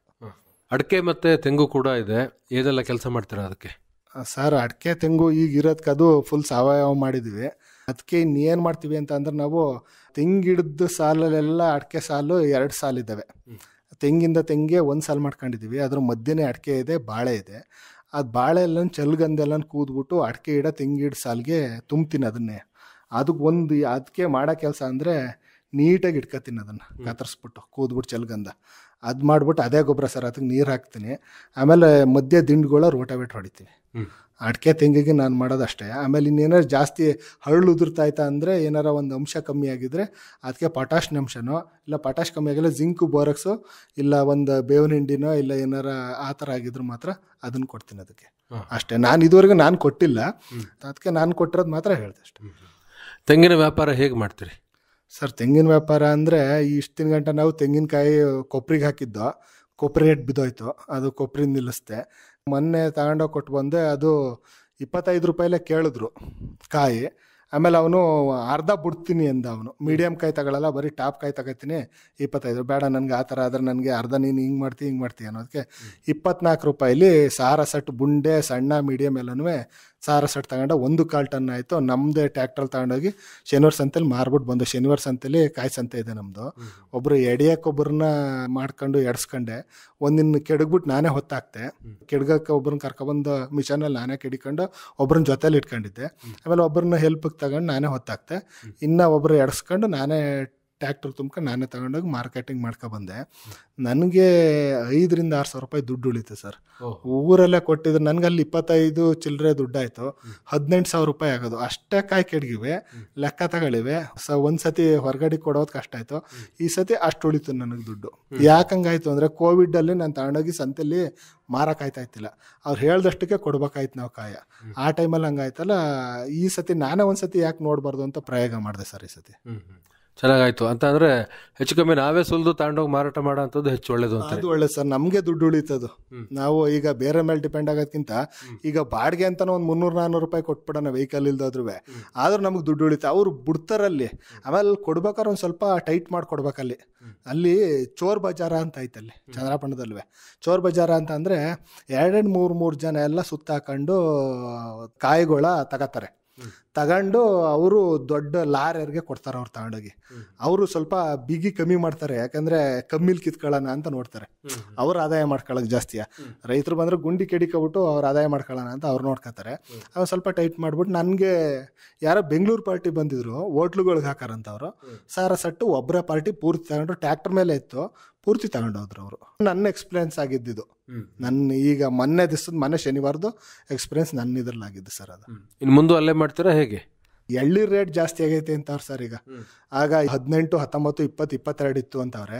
ಈ 25, 26 ಎಳ್ನೀರು ಅಂತವ್ರೆ. ಈಗ ಎಳ್ನೀರು ಹೆಂಗೆ ಅಂತಂದ್ರೆ, ಈಗ ನಾವು ಏನು ಮಾಡೋಂಗಿಲ್ಲ ಸರ್. ಅಲ್ಲಿ ಸುಮ್ಮನೆ ಒಂದು ಜಾಗದಲ್ಲಿ ನಿಂತ್ಕೊಬಿಟ್ಟು ಲೆಕ್ಕ ತಗೊಂಡ್ರು ಸಾಕು ಸರ್, ಅವ್ರು ದುಡ್ಡು ಅಲ್ಲೇ ಕೊಟ್ಬಿಟ್ಟು ಹೋಯ್ತಾರೆ ನಮಗೆ ಸಿಂಪಲ್ ಆಗಿ. ನಾವಿಲ್ಲ ಕೆಡ್ಗರಿಗೆ ದುಡ್ಡು ಕೊಡಂಗಿಲ್ಲ, ಇಲ್ಲ ಹೊರರಿಗೆ ದುಡ್ಡು ಕೊಡಂಗಿಲ್ಲ, ನಾವು ಏನು ಮಾಡೋಂಗಿಲ್ಲ ಅವ್ರಿಗೆ. ನಾವು ಸುಮ್ಮನೆ ಒಂದು ಜಾಗದಲ್ಲಿ ನಿಂತ್ಕೊಂಡು ಅವ್ರ ಲೆಕ್ಕ ತಗೋ ಟ್ಯಾಕ್ಟ್ರಿಗೋ ಟೆಂಪೋಕೋ ತುಂಬಬೇಕಾದ್ರೆ ಲೆಕ್ಕ ತಗೊಂಡ್ರೆ ಅಲ್ಲೇ ಇಷ್ಟೊಂದು ನಮಗೆ ಎಷ್ಟಕ್ಕೆ ಮಾತಾಡಿರ್ತೀವಿ ಅಷ್ಟು ಎಷ್ಟಾಗಿರುತ್ತೆ ಟೋಟ್ಲು ಮಾಡಿಬಿಟ್ಟು ಅಲ್ಲೇ ದುಡ್ಡು ಕೊಟ್ಟಾರೆ. ನಮ್ಮ ತೋಟದಿಂದ ಆಚೆ ಕಡೆಗೆ ಹೋಗೋದಕ್ಕೆ ದುಡ್ಡು ಕೊಟ್ಟೋಯ್ತಾರೆ. ಅದು ನನಗೆ ಯಾಕೋ ಸೂಕ್ತ ಅನ್ನಿಸ್ತಾ ಇದೆ. ಯಾಕಂದರೆ ಈಗ ಎಡಿಯನ್ನು ಒಬ್ಬನ ಕರ್ಕೊಬರಂಗಿಲ್ಲ, ಎಲ್ಲ ತಗೊಂಡು ಶನಿವಾರ ಸಂತೆ 4 ರಾತ್ರಿಗೆ ಹೋಗೋ ಏನೂ ಇಲ್ಲ. ಕಾಯಿ ಕೊಬ್ಬರಿಗಿಂತ ಎಕ್ಸೆಸ್ಸಾಗಿ ದುಡ್ಡು ಎಳ್ಳಿರಲ್ಲೇ ಸಿಗ್ತಾ ಇದೆಯಲ್ಲ, ಅದು ಹಂಗಾಗಿ 2 ತಿಂಗಳಿಗೆ ಸಿಗುತ್ತಲ್ಲ ಅದು. ಹಂಗಾಗಿ ಅದನ್ನು ಯೋಚನೆ ಮಾಡ್ತಾ ಇದ್ದೀನಿ, ಈ ಸತಿಯಿಂದ ಅದನ್ನು ಎಳ್ಳಿರ್ಗೆ ಬರೋಣ ಅಂತ ಇದ್ದೀನಿ ಸರ್. ಶನಿವಾರ ಸಂತೆದಲ್ಲಿ ಯಾಕೆ ತೆಂಗಿನಕಾಯಿಗೆ ಅಷ್ಟೊಂದು ಬೇಡಿಕೆ? ಶನಿವಾರ ಸಂತೆಲಿ ಯಾಕೆ ಬೇಡಿಕೆ ಅಂದರೆ, ಅದರಲ್ಲಿ ಫ್ಯಾಕ್ಟ್ರಿಗಳಿಗೆ ಹೋಗುತ್ತಲ್ಲಿ ಅಲ್ಲಿ ಮೋಸದಾಗ ನಡೆಯಲ್ಲ. ಅಲ್ಲಿ ನನ್ನ ಕಣ್ಣು ಮಾಡ್ಕೊಂಡು ನಾನು ಚಿಕ್ಕ ಹುಡುಗನಲ್ಲಿ ಕಾಯಿ ತಗೊಂಡಿದ್ದೆ ಒಂದ್ಸತಿ ಯಾರೋ ಟೆಂಪದ ಜೊತೆಯ. ಅವಾಗ್ಲಿಂದ ಒಂದು ಮೋಸ ನಡೆದಿಲ್ಲ. ಅದು ನಮ್ಗೆ ಅಲ್ಲಿ ಮೋಸ ಅನ್ನೋದು ಒಂದು ಸ್ವಲ್ಪ ಚಂದ್ರಪಟ್ಟಣದಲ್ಲಿ ನಡೆಯಲ್ಲ. ಅಲ್ಲಿ ಎಲ್ಲರಿಗೂ ಒಂದೇ ಥರನೇ ನೋಡ್ತಾರೆ. ಅಂದರೆ ಅವರು ಒಂದು 4-5 ಜನ ಸೇರಿ ವ್ಯಾಪಾರ ಮಾಡ್ತಾ ಇರ್ತಾರಲ್ಲ, ಕಮ್ಮಿಲಿ ತಗೊಂಡು ಅವ್ರು ಜಾಸ್ತಿ ಆದಾಯ ಮಾಡ್ಕೊಳಕ್ ಹಂಗೆ ಮಾಡ್ತಾರೆ ಹೊರತು ಅವರು ಮೋಸ ಮಾಡಬೇಕು ಅಂತಲ್ಲ. ಅವ್ರಿಗೆ ನನಗೊಂದು 2-3 ರೂಪಾಯಿ ಜಾಸ್ತಿ ಸಿಕ್ಕರು ಅವ್ರಿಗೆ 10 ರೂಪಾಯಿ ಅವರು ಆದಾಯ ಮಾಡ್ಕೊಳಕ್ ಮಾಡ್ತಾರೆ ಹೊರತು ಅಲ್ಲೇನು ಮೋಸ ಮಾಡಲ್ಲ ಅವ್ರೇನು ಆ ಥರ. ಅದು ಯಾಕೆ ಅಂತಂದರೆ ಹಿಂದಿಂದ ಅದು ಮೋಸ ಏನೂ ನಡೆಯಲ್ಲ. ಫ್ಯಾಕ್ಟ್ರಿಗಳಿಗೆ ಡೈರೆಕ್ಟ್ ಲಾರಿಗಳು ಬಂದು ತುಂಬ್ಕೊತವೆ. ಆಮೇಲೆ ಬೆಂಗಳೂರಿಗೆ ಇಲ್ಲಿಂದ ಲೋಡ್ಗಟ್ಲೆ ಹೋಯ್ತವೆ ಹೋಟ್ಲುಗಳಿಗೆ, ಆಮೇಲೆ ಹಿಂಗೆ ಕಸ್ಟಮರ್ಗಳಿಗೆ ಅಂಗಡಿಗಳಿಗೆಲ್ಲ ಇಲ್ಲಿಂದನೇ ಹೋಗ್ತವೆ. ಹಂಗೆ ಸುತ್ತಮುತ್ತರೆಲ್ಲ ಚಂದ್ರಪಟ್ಟಣ ಸಂತೆಗೆ ಹೇಳುವಾಗಿ ಬಂದು ತುಂಬಿಸ್ತಾರೆ. ಆ ಚಂದ್ರಪಟ್ಟಣ ಹಿಂದಿಂದನೇ ಹೆಸರುವಾಸಿ ಆಗಿದ್ದು. ಒಬ್ಬರಿಗೂ ಅದನ್ನೇ, ಕಾಯಿಗೂ ಅದೇ ಹೆಸರುವಾಸಿ ಆಗಿದೆ. ನಿಮ್ಮ ತೋಟದಲ್ಲಿ ಕಳೆಗಳನ್ನೆಲ್ಲ ಹಂಗೆ ಬಿಟ್ಕೊಂಡಿದ್ದೀರಿ, ಏನು ಅನುಕೂಲ ಇದರಿಂದ? ಯಾಕೆ ಹಂಗೆ ಬಿಟ್ಟಿದ್ರೆ? ಸಾಮಾನ್ಯವಾಗಿ ರೈತರು ಕಳೆನ ಬಿಡೋದಿಲ್ಲ, ಆದಷ್ಟು ಅದನ್ನ ಶುದ್ಧವಾಗಿ ಸ್ವಚ್ಛವಾಗಿ ಇಟ್ಕೊಳ್ಳಿಕ್ಕೆ ಮಾಡ್ತಾರೆ. ನೀವು ಮಾತ್ರ ಈ ಸಂದರ್ಭದಲ್ಲೂ ಕೂಡ ಹಂಗೆ ಬಿಟ್ಕೊಂಡಿದ್ರಲ್ಲ, ಯಾಕೆ? 2 ಥರ ಐತೆ ಸರ್ ಇದರಲ್ಲಿ. ತೋಟದ್ದು ಅಂದ್ರಲ್ಲ, ಇದು 2 ಥರ ಐತೆ. ಅದು ಈ ಸತಿದ ನಾನು ಯಾಕೆ ಬಿಟ್ಕೊಂಡಿದ್ದೀನಿ ಅಂತ ಹೇಳ್ಬಿಡ್ತೀನಿ ಸರ್ ಅದನ್ನ. ಈ ಸತಿ ಮಳೆಗಾಲ ಕಮ್ಮಿ ಆಗೈತೆ ಸರ್. ಈ ಸತಿ ಮಳೆಗಾಲ ಕಮ್ಮಿಯಾಗಿ ನನಗೆ ಈಗಲೇ ನೀರು ಹಾಯ್ಸೋಕೆ ಆಯ್ತಾ ಇಲ್ಲ ಇಡೀ ಎಲ್ಲ ಜಮೀನಿಗೂ. ಆಮೇಲೆ ಈಗ ಕೊಡ್ತಾ ಇರೋ ಪವರಲ್ಲಿ ಅಂತೂ ನೀರು ಹಾಯ್ಸೋದು ಭಾರಿ ಕಷ್ಟ ಸರ್. ಈಗ ಮೊನ್ನೆ ಒಂದು ತೋಟದ್ದು ಟ್ರಾನ್ಸ್ಫಾರ್ಮ್ ಸುಟ್ಟೋಗಿ 1 ವಾರ ಪಜ್ಜಿ ತತ್ತೋದು. ಅಳ್ಜೋಳ ಎಲ್ಲ ಹಾಕ್ಬಿಟ್ಟು ಒಣಗೋದಂಗೆಲ್ಲ ಆಗಿ ಸ್ವಲ್ಪ ವನವಾಸ ಹತ್ಬಿಟ್ಟು. ಹಾಗೆ ಈಗ ಭಾರಿ ತೊಂದರೆ ಆಯ್ತಾ ಇದೆಯಲ್ಲ.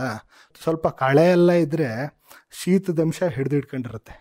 ಕ್ಲೀನೇನು ಒಂದಿನಕ್ಕೆ ರೋಟೋವೇಟ್ರ್ ಹಾಕೊಂಡು ಹೋದರೆ ಪೂರ್ತಿ ಜಮೀನೆಲ್ಲ ಹೊಡ್ಕೊಂಡು ಅಲ್ಲಿ ಇಲ್ಲಿ ಎಲ್ಲ ಬಂದ್ಬಿಡ್ಬೋದು. ಅದೇನು ಇದಾಗಲ್ಲ. ಆ ಕಳೆ ಎಲ್ಲ ತೆಗೆದುಬಿಟ್ರೆ ಇನ್ನೂ ಭೂಮಿ ಒಣಗಕ್ಕೆ ಸ್ಟಾರ್ಟ್ ಆಗ್ಬಿಡುತ್ತಲ್ಲ ಸರ್. ಆಗ ಈಗಲೇ ನೀರು ಪೂರೈಕೆ ಮಾಡೋಕ್ಕಾಗ್ತಾ ಇಲ್ಲ. ಮಳೆ ಹೂದಿದ್ರೆ ಪೂರ್ತಿ ಕಳೆ ಎಲ್ಲ ತೆಗೆದಾಕ್ಬಿಟ್ಟು ನೀಟಾಗಿ ಇಟ್ಟಿರುವೆ ಸರ್.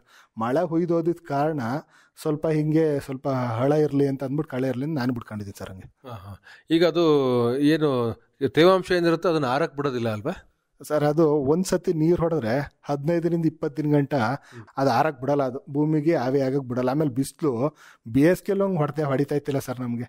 ಆ ಥರ ಬಿಸಿಲು ಹೊಡಿತಾ ಇದೆ ಈಗ ನಮಗೆ. ಅದು ಪ್ರಾಬ್ಲಮ್ ಆಗ್ಬಿಟ್ಟೈತೆ ಈಗ. ಅದಕ್ಕೆ ಕಳೆ ಒಂದು ಸ್ವಲ್ಪ ಹಂಗೆ ಬಿಟ್ಟಿದ್ದೀವಿ. ಈಗ ಮಳೆಗಾಲ ಜಾಸ್ತಿ ಆದರೆ ಈಗ ರೋಟೋವೇಟ್ರ್ ಎಲ್ಲ ಹೊಡೆದು ನೀಟಾಗಿ ಭೂಮಿಯೇ ನೀಟಾಗಿ ಇಟ್ಕೋತೀವಿ ಸರ್. ಅದು ಇದು ಈಗ ಮಳೆ ಕೊರತೆ ಆಗಿರೋ ಅಂತ ಕಾರಣದಿಂದಾಗಿ ಕಳೆ ಎಲ್ಲ ಹಾಗೆ ಬಿಟ್ಕೊಂಡಿದ್ದೀರಾ. ಇದು ತೇವಾಂಶವನ್ನ ಕಾಪಾಡೋದ್ರಿಂದ ತೋಟಕ್ಕೆ ಅನುಕೂಲ ಆಗುತ್ತೆ, ಮತ್ತೆ ಹೆಚ್ಚು ನೀರನ್ನ ನಾವು ಹಾಯಿಸ್ತಕ್ಕಂಥ ಅಗತ್ಯ ಇರೋದಿಲ್ಲ ಅನ್ನೋ ಕಾರಣಕ್ಕಾಗಿ ಕಳೆಯನ್ನು ಹಾಗೆ ಬಿಟ್ಕೊಂಡಿದ್ದೀರಾ.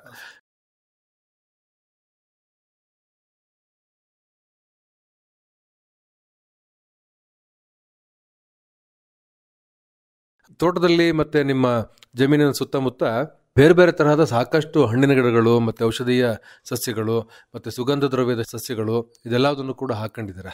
ಎಂತೆಂಥ ಗಿಡಗಳಿದ್ದಾವೆ? ಇದರಿಂದ ಏನೇನು ಅನುಕೂಲ ಮಾಡ್ಕೊಂಡಿದ್ದೀರಿ? ಇದು ನಾವು ಹಿಂಗೆ ಕೃಷಿ ಮೇಳ ಅಂತ ಅಂದ್ಬಿಟ್ಟು GKVK, ಆಮೇಲೆ ಮಂಡ್ಯ VC ಫಾರಮ್ಮು, ಬಾಗಲಕೋಟೆ, ಆಮೇಲೆ ಧಾರವಾಡ, ಹಿಂಗೆ ಹಲವಾರು ಕೃಷಿ ಮೇಳಗಳಿಗೆ, ಆಮೇಲೆ ಇದು ಕೃಷಿ ಇಲಾಖೆ ಕಡೆಯಿಂದ ಎಲ್ಲ ಕರ್ಕೊಂಡು ಹೋಗ್ತಾರಲ್ಲ ನಮ್ಮ, ಅಲ್ಲಿಗೆ ಹೋದಾಗ ಸುಮ್ಮನೆ ಬರಲ್ಲ ನಾನು. ಬೆಂಗಳೂರು ಕೃಷಿ ಮೇಳಕ್ಕೆ ಹೋಗಿದ್ದಾಗ ಅಮೃತ್ ನೋನಿ ತಗೊಬಂದೆ, ಅದ್ರ ಜೊತೆ ಗೋಡಂಬಿ ಗಿಡ ತಂದೆ. ಈಗ ಶನಿವಾರ ಸಂತೆಗೆ ಹೋಗಿದ್ದೆ ಒಂದು ಸತಿ, ಅಲ್ಲಿ ಕಿತ್ಲೆ ಗಿಡ ತಂದೆ. ಈಗ ಹಿರಳಿ ಗಿಡ ನಮ್ಮ ಲೋಕಲ್ ಹಿರಳಿ ಗಿಡಗಳೇ ಇದಾವೆ ನನ್ನ ಹತ್ರ. ಆಮೇಲೆ ಸಪೋಟ ಬೆಂಗಳೂರು ಕೃಷಿ ಮೇಳದಲ್ಲೇ ತಂದೆ ಅದನ್ನು. ಬಾಗಲಕೋಟೆಗೆ ಹೋಗಿದ್ದ ಅಂಜೂರ ಸಪೋಟ ಆಮೇಲೆ ಅಲ್ಲಿ ತಂದೆ ಬಾಗಲಕೋಟೆಯಿಂದ. ಹಾಗೆ ಈಗ ನಾನು ಯಾವುದೇ ಕೃಷಿ ಮೇಳ ಇಲ್ಲ, ಈಗ ರೈತನ ತೋಟಕ್ಕೆ ಏನಾರ ಹೋಗಿದ್ದಾಗ ಅಲ್ಲೇನಾರ ವಿಶೇಷತೆ ಬೆಳೆಗಳಿದ್ರೆ ಅಲ್ಲಿಂದ ತಂದು ನಾನು ಹಾಕಬೇಕು ಅನ್ನೋದೊಂದು ನನ್ನ ಇದು. ನನ್ನ ಹತ್ರ ಈಗ ಬೆಳ್ಳುಳ್ಳಿ ಗಿಡ ಇದೆ, ಆಮೇಲೆ ಸಂಬಾರದ ಗಿಡ ಐತೆ, ಬೆಳ್ಳುಳ್ಳಿ ಗಿಡ ಐತೆ, ಆಮೇಲೆ ಹಣ್ಣಿನ ಗಿಡಗಳಿದ್ದಾವೆ ಎಲ್ಲ ಥರದವು. ಈಗ ನೇರ್ಲೆ, ಆಮೇಲೆ ಬೆಟ್ಟದಲ್ಲಿ ನಲ್ಲಿ, ಮಾಮೂಲಿನಲ್ಲಿ ಮಾವು, ಆಲ್ ಸೀಸನ್ ಮಾವು ಅಂತ ಈಗೊಂದು 2 ತಂದು ನೆಟ್ಟಿದ್ದೀವಿ. ಸೀತಾಫಲ, ಹಲವಾರು ಹಣ್ಣಿನ ಗಿಡಗಳು. ಆಮೇಲೆ ಒಂದು ಡ್ರ್ಯಾಗನ್ ಫ್ರೂಟ್ ಮಾಡಿದ್ದೀನಿ ಸರ್. ಈಗ ಎಲ್ಲ ಸುತ್ತಮುತ್ತ ಅದೊಂದು ಇದಾಯಿತು. ಅದು ನನ್ನ ಫ್ರೆಂಡು ಬಳ್ಳಾರಿಯಿಂದ ಫೋನ್ ಮಾಡಿದೆ, ಹಿಂಗೆ ಮಾಡಬೇಕು ಅಂತ ಅನ್ನಿಸ್ತಾ ಇದೆ ಕಣಪ್ಪ ಅನ್ನೋದಕ್ಕೆ. ಅವನು ಬಳ್ಳಾರಿಯಿಂದ ತರಿಸ್ಕೊಟ್ಟ ಅವನು ನಮಗೆ, ನಮ್ಮ ಫ್ರೆಂಡು. ಅದು ಈಗ ಬರುತ್ತೆ ಇಲ್ವ ಅಂತ ನೋಡಿದೆ. 1 ವರ್ಷದ ಮೇಲೆ 4 ತಿಂಗಳಿಗೆ ಎಲ್ಲ 2 ಸತಿ ಕಾಯಿ ಬಿಡ್ತದು. ಚೆನ್ನಾಗಿ ಚಿಗುರಿದೆ, ಚೆನ್ನಾಗಿ ಬರ್ತಾ ಇದೆ. ಅದು ಸ್ವಲ್ಪ ಇನ್ನೂ ಹೆಚ್ಚಾಗಿ ಮಾಡ್ಕೊಂಡು ಸ್ವಲ್ಪ ಅದನ್ನು ಮಾಡ್ಕೋಬೇಕು ಅಂತ ಇದ್ದೀನಿ. ಆಮೇಲೆ ಈಗ ನಾವು ಪರ್ಫ್ಯೂಮು ಅಂಗಡಿಲಿ ಹೋಗಿ ತಗೊಳಕ್ಕೆ ಹೋದರೆ ಒಂದು 500-600 ರೂಪಾಯಿ ಪರ್ಫ್ಯೂಮ್ ಐತೆ. ಈಗ ಆ ಪರ್ಫ್ಯೂಮ್ ಗಿಡ ಮಾಡ್ಕೊಂಡೆ ಒಂದು ಗಿಡ ನೆಟ್ಕೊಂಡಿದ್ದೀನಿ, ಅದು ಹುಲ್ ಥರ. ಅದನ್ನು ತಗೊಬಿಟ್ಟು ಸ್ವಲ್ಪ ಶರ್ಟ್ಗೆ ಹಾಗೆ ಮೇಲೆ ಹೊಸ್ಬಿಟ್ಟು ಉಚ್ಕೋತೀವಿ. ಮೇಲೆ, ಅದು ಪರ್ಫ್ಯೂಮ್ ಥರನೇ ಸ್ಮೆಲ್ ಕೆಲಸ ಮಾಡುತ್ತೆ ಅದು. ಸುಮಾರು ಹಿಂಗೆ ಕೈ ಹೊಸ್ಕಿರೋದು, ಆಮೇಲೆ ಹಂಗೆ ಸುಮ್ಮನೆ ಲೈಟಾಗೆಲ್ಲ ಉಚ್ಕೊಬಿಟ್ರೆ ಮೈ ಸುತ್ತ ಮೈ ಕೈಗೆಲ್ಲ ಸಖತ್ತಾಗಿ ಫ್ಲೇವರ್ ಬರುತ್ತದು. ನಾನು ಸ್ವಲ್ಪ ಈಗ ಕಾಫಿ ಟೀ ಏನು ಕುಡಿಯಲ್ಲ, ಸ್ವಲ್ಪ ಗ್ರೀನ್ ಟೀ ಕುಡಿತೀನಿ. ಅದಕ್ಕೋಸ್ಕರ ಪುದೀನ ಹಾಕೊಂಡಿದ್ದೀನಿ ತಂದು. ಆಮೇಲೆ ಒಂದು ಅಲ್ಗ ಇದೆ, ಆಮೇಲೆ ಅದಕ್ಕೆ ದೊಡ್ಡ ಪತ್ರೆ ಹಾಕತ್ತೀನಿ, ಆಮೇಲೆ ತುಳಸಿ ಗಿಡ ಇದೆ, ಅದಾದ್ಮೇಲೆ ಲೆಮನ್ ಗ್ರಾಸ್, ನಿಂಬೆ ಹುಲ್ಲಿದೆ. ಅವು 3-4 ಎಲ್ಲನ ಹಾಕೊಂಡು ಅವನ್ನ ಬೇಯಿಸ್ಕೊಂಡು ಒಂದು ಸ್ವಲ್ಪ ನಮ್ಮದೇ ಬೆಲ್ಲ ಎಲ್ಲ ತೆಗಿತಾರಲ್ಲ, ನಮ್ಮ ಮಂಜು ಅವ್ರ ಹತ್ರ ಕೊಡ್ತಾರೆ ಅವ್ರು ನಮಗೆ, ಅವ್ರ ಹತ್ರ ತಗೊಬಂದ್ಬಿಟ್ಟು ಗ್ರೀನ್ ಟೀ ಉಪಯೋಗಿಸ್ಕೊಂಡು ಮಾಡ್ಕೊತಾ ಇದ್ದೀನಿ ಅದನ್ನು. ಆಮೇಲೆ ಸೇಬು ಹೊಸತಿ ಕಳ್ಸರಿ ಒಂದು ಬಿಟ್ಟಿತ್ತು, ಈ ಸತಿ ಚೆನ್ನಾಗಿ ಹೂವಾಗೈತೆ ಸೇಬು. ಎಷ್ಟು ಬಿಡ್ತೈತೆ ಅಂತ ನೋಡ್ಬೇಕು ಇನ್ನೂ. ಆಮೇಲೆ ಮನೆಗೆ ಬೇಕಾದಷ್ಟು ಅಷ್ಟನ್ನ, ಈಗ ಮನೆ ಬಳಕೆಗೆ ಏನೇನು ಬೇಕಾದೆಲ್ಲ, ಈಗ ಸೊಪ್ಪು ಒಂದು 5 ಥರ ಸೊಪ್ಪು ಇಕ್ಕತ್ತೀನಿ.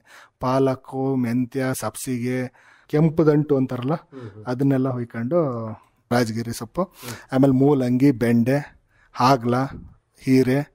ಆಮೇಲೆ ನನ್ನ ಹತ್ರ ಇನ್ನೊಂದು ಆಲೂಗೆಡ್ಡೆ ಬೆಳ್ಕತ್ತೀವಿ ನಾವೇ ಒಂದ್ಸತಿ. ಆಮೇಲೆ ಈಗ ಆಲೂಗೆಡ್ಡೆ ಹಂಬಿನ ಗಿಡ ಐತೆ, ಅದು ಚೆನ್ನಾಗಿ ಬಿಟ್ಟಿದೆ. ಅದು ಹಂಗೆ ಮಾಡ್ಕೊಂಡು ಹೋಗ್ತಾಯಿದೆ ಸರ್. ಈಗ ನಿಮಗೆ ಬೇಕಾಗಿರೋಂಥ ತರಕಾರಿ ಎಲ್ಲದನ್ನು ನೀವೇ ಬೆಳ್ಕೊಳ್ತೀರಾ? ನಮಗೆ ಬೇಕಾಗಿರೋದೆಲ್ಲ ನಾವೇ ಬೆಳ್ಕೊತೀವಿ. ಸೊಪ್ಪು ಒನ್ ಟೈಮಲ್ಲಿ ಬೆಳ್ಕೊಳ್ಳಲ್ಲ. ಯಾವಾಗ ಅಂದರೆ ನನಗೆ ದ್ವಿದಳ ಧಾನ್ಯ ತಗರಿನೂ ಅವರೇನೋ ಬಂದಾಗ ಅದ್ರ ಮೇಲೆ ವ್ಯಾಮೋಹ ಜಾಸ್ತಿ ಬಂದ್ಬಿಡುತ್ತೆ ನಮಗೆ. ಅದು ಭಾರಿ ಫೈನ್. ಅದು ನಮಗೆ ಇನ್ನೇನು ಮಾಡೋಕ್ಕೆ ಹೋಗಲ್ಲ. ನಮ್ಗೆ ಏನು ನ್ಯಾಚುರಲ್ಸ್ ಇರುತ್ತೆ ಅದನ್ನೇ ಬೇಸ್ಕೊಂಡು ತಿನ್ನೋದು ನಮ್ದು ಒಂಥರ ಪಾಲಿಸಿ ಆಗ್ಬಿಟ್ಟೈತೆ ಇಲ್ಲಿ. ಅದನ್ನು ಜಾಸ್ತಿ ಮಾಡ್ಕೊತೀವಿ. ಆಗ ಮೂಲಂಗಿ ಒಂದು ಇಟ್ಕೊಬಿಟ್ಟು ಅದರೊಳಗೆ ಹಾಕೊಂಡು ಅದನ್ನು ಮಾಡ್ಕೊಂಡು ತಿಂತೀವಿ. ತರಕಾರಿ ಮಾರಾಟನ ಮಾಡ್ತೀರಾ ಅಥವಾ ಬಳಕೆ ಮಾತ್ರ ಮಾಡ್ತೀರಾ? ಇಲ್ಲ ಸರ್, ಅದು ಇನ್ನೊಂದು ಅಂದ್ರೆ ನರಸೀಪುರಕ್ಕೆ ಅಫಿಷಿಯಲ್ಸ್ಗಳಿಗೆ ತಗೊಂಡೋಗಿ ಕೊಡ್ತೀನಿ. ಹೆಂಗೆ ಅಂದ್ರೆ 3-4 ಗಂಟೆ ಹೆಂಗೆ ಕಿತ್ಕೊತೀನಿ, ಬೈಕಲ್ಲಿ ಇಟ್ಕೊಂಡೋಗಿ ಒಂದು ಗ್ರೂಪ್ ಮಾಡ್ಕೊಂಡಿದ್ದೀವಿ, ಸಾವಯವ ಗ್ರೂಪ್ ಅಂತ ಅಂದ್ಬಿಟ್ಟು. ಯಾರ್ಯಾರೆಲ್ಲ ಇದೀವೋ ಅವರೆಲ್ಲ ಸೇರ್ಕೊಂಡು, ಈಗ ಇಂಥ ತತ್ತಾ ಇಂಥ ಫೋಟೋ ಹೊಡೆದ್ಬಿಟ್ಟು ಹಾಕ್ಬಿಟ್ರೆ ನಮ್ಗೆ ಇಷ್ಟಿಷ್ಟು ಕೊಡು ಅಂತಾರೆ. ಇಲ್ಲಿ ಆರ್ಡ್ರ್ ಸಿಕ್ತಂಗೆ ಆಗುತ್ತೆ. ಇಷ್ಟಿಷ್ಟು ಕಿತ್ಕೊಂಡು ಎತ್ಕೊಂಡೋಗಿ ಅವ್ರಿಗೆ ಒಂದು ಇಲಾಖೆಗೆ ತಗೊಂಡೋದ್ರೆ ಆ ಇಲಾಖೆಗೆ, ತೋಟಗಾರಿಕೆಗೆ, ಕೃಷಿ ಇಲಾಖೆಗೆ, ತಾಲೂಕು ಆಫೀಸ್ಗೆ ಹಂಗೆಲ್ಲ ತಗೊಂಡೋಗಿ ಅಲ್ಲೆಲ್ಲ ಕೊಟ್ಟು ಬರ್ತೀನಿ ಅದನ್ನು. ಈ ಜೇನು ಸಾಕಾಣಿಕೆ ಹೆಂಗೆ ಪ್ರಾರಂಭ ಆಯಿತು ನಿಮ್ಮದು? ಸರ್, ಜೇನು ಸಾಕಾಣಿಕೆ ನಮ್ಮದು ಒಂದಿನ ಟ್ರೈನಿಂಗು ಅಂತ ನಮ್ಮೂರಲ್ಲಿ ಹೊಯ್ಸಳೆ ಸಪ್ಪಾಜಿ ಅವರು KVK ಇಂದ ಒಬ್ಬರನ್ನ ಕರ್ಕೊಬಂದ್ಬಿಟ್ಟು ಟ್ರೈನಿಂಗ್ ಕೊಡಿಸಿದ್ರು. ಟ್ರೈನಿಂಗ್ ಕೊಡಿಸ್ಬಿಟ್ಟು ಒಂದು ಸರ್ಟಿಫಿಕೇಟ್ನು ಕೊಟ್ಟರು. ಒಂದು ಸ್ವಲ್ಪ ಖುಷಿ ಆಯಿತು ನಮಗೆ ಅದೆಲ್ಲ ನೋಡಿ. ಆಮೇಲೆ ಹಿಂದೆ ನಾನು ಪಟ್ರಲೆಲ್ಲ ಹಿಡೀವಿ ಅಂತ ಅಂದಲ್ಲ, ಅದೊಂದು ಸ್ವಲ್ಪ ಟಚ್ ಇತ್ತಲ್ಲ, ಯಾಕೆ ಮಾಡಬಾರ್ದು ಅಂತ ನಮಗೂ ಅನ್ನಿಸ್ತು.